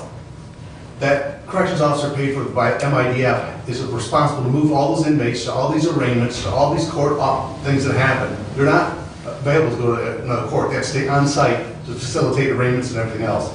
They can't leave the building. No, and that's what, somebody said that you had to rebuild this place over up on the second floor for, them to have someplace private for Kim or whoever is representing these people, correct? Well, if you already have 2 sheriffs there. We don't. Well, you should, because We there's have one sheriff as a bailiff at circuit court. Okay, so who's paying for that now? County? The county pays for it. Okay, but in this fund that you guys are approving, there's another approval for $39,000 for a second sheriff. No. You're not hearing what I'm saying. That deputy is being paid as a corrections officer at the jail to move inmates to and from their cells for court arraignments. That's what he's being paid for. Okay, but so if we didn't have this indigent fund, we couldn't move prisoners? That is correct. We'd be in violation of state law. So we need this indigent fund and this extra money just to move these prisoners, whether they're indigent or not, because I'm not sure if everybody at the jail now is deemed indigent. If that's the case, wow, that's crazy that the state. Believe it or not, the jail is very busy. Oh, I get it. I get it. 442 people were indigent. That's 442 arraignments. That's 442 preliminary exams. That's 442 sentencing. All Okay, those things. so is this indigent fund also going to pay for now the lawsuit coming against the corrections officers for housing violent criminals with a teenage boy that was private? So see, you're saying that, this $495,000 that you're getting from the She's state. jumping around so much, I can't even keep. No, I'm not really, because if the state's now paying for our sheriff's department and moving all these people around. If you've got some germane questions to the sheriff's department, I'm No, I'm sure. asking you guys because you're saying that we need to renovate to provide You're more. mixing and matching about 3 different subjects here, and Well, the indigent fund covers, well, that's what you're saying now, because now this indigent fund is paying for all that over there. What is our county dollars paying for then? if you've got some specific questions, Bruce has sat on that committee. He'll be happy to answer your questions after the meeting, or Carl will be happy to answer your questions, because I think you're mixing some facts, and public comment's not normally for interaction. So if you'd like to stay afterwards, we'll be happy to answer your questions. Well, Stay afterward, Carla, so we can clarify it. Thank you. Anyone else? Of course, Bob. Wow, I'm glad that question answering was over with. But in question, I started looking into the aquifer, and I didn't know, that the public knows that this is being, going to the highest bidder. This is not a state on which we're allowed to just give our water away and then, ship it over. So this is actually going to be auctioned off. We got bidding going on. This is not a funneling of money for the people, that are supposed to recover and have water within their community. This is going to be something I've been sort of digging into. You referred to me to look at some of those regulations, I think that they were coming up with, and address those issues. And I went a little bit further than that is investors. Investors are going into this. So this is into this water issue going into Toledo. So I thought I'd, what, did I lose you? I'll be happy to meet with you afterwards, Bob, Yeah. because yes, you have totally lost me because The government. I'll talk to you afterwards. Okay, all right, thank Thank you. you. Also, I didn't know, Carl, sorry, Kat Albright. Have you decided, I didn't know whether or not, did you decide to run? I can't talk about anything about the election when I'm on duty. I will not. Oh, okay, all right, and I appreciate it anyway. That's about all I really have. Thank you. Hopefully everything goes well. I'll talk to you in a few minutes. Thank you. Anyone else for public comment? Additional business, Julie? No. Imran? Yes, Mr. Chairman, really quickly, today I really like to commend the meeting yesterday that Commissioner, Wiley and Commissioner Caswell had with the EMS, and they've talked with the hospitals, and it's really tough cookie working with the hospitals, really, but talking, being productive, I think that whatever turnout came out just fine, and today we're able to pursue with the contract and the signatures. In my opinion, any kind of a language put in there in the future for the 1 year down the line, I think can be put more thought, and 1 year down the line, those things can be infused. That was my suggestion. We talked a little bit about the pension program, and those little booklets were given. That's really nice. And I'd like to personally see a little bit more work put on, workers' comp, because we've had an issue that we never could imagine that we would have with the sheriff department. Could be anywhere else with any other employee within the county, but to give a little serious thought on looking at a good workers' comp or insurance-based or however, I think we need to look in that in the future. And the last thing I wanted to talk about, which is really close to my heart, and I thought I'll share it with you all. I'd like to say a lot of families have been talking to me lately about just our Second Amendment right, and so important it is that, especially come from my personal family as well. And I just want to be able to say this to the board, that I am in full thoughts and support that we could actually have a Second Amendment sanctuary county. I'm in support. I'd like to help declare the county if as such. I'd also like to work very closely with the county sheriff department and our prosecuting attorney to enable and declare as such. Again, it's a blessing to first of all have a Second Amendment to the United States being ratified since 1791. So our rights are really important, I feel, and more critical, especially in today's day and age. And with that, I just wanted to quote this biblical scripture that's close to my heart again. It's taken from Romans 2:13. It says, "For not the hearers of the law are just before God, but the doers of the law shall be justified." That's all, Mr. Chairman. Thank you. Ruth, excuse me. I think that this is one of the better meetings that we've had, and I'm really pleased with the progress that the county is making on a lot of issues, especially the Indigent Defense Fund. We're way ahead of most other counties in the state, and that should be out in the media. That is a fact. And also settling this issue with the ambulance contracts. This has taken a lot of time, and we've settled this issue. Today we talked about the Watkins-Ross actuary, so now we actually have black and white figures in front of us that we can look at the 4 different plans and make an informed, knowledgeable decision going forward on what is best for our sheriff's pensions. So I'm optimistic in 2020, and I hope that that we can continue the positive progress that we're making, and I really hope that this will be out in the media, the things that have happened today that have been good for Hillsdale County. Now, there was a letter to the editor that was in the paper that was written by Abe Dane from Litchfield. And I really liked that letter that he wrote a lot, because it said you should be in contact with your commissioners and you should talk to your commissioners. And I really appreciate that, and I feel that we have all been very communicative with our constituents. I know I have constituents calling me and stopping me and I can't even walk to the end of my parking lot to get into my car without somebody stopping me and talking to me about something to do with the county. And I know every other commissioner that's sitting at this table is the same thing.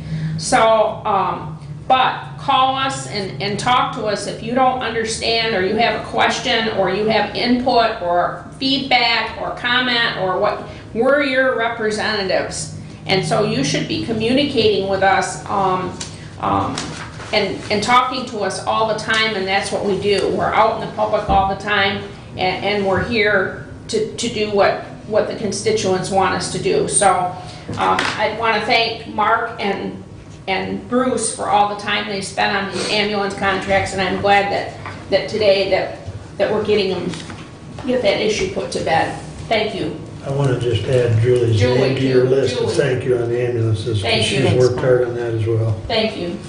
So, Bruce, additional business? Thank you all for coming. And Bruce, if you would answer the ladies' questions with Carl, please.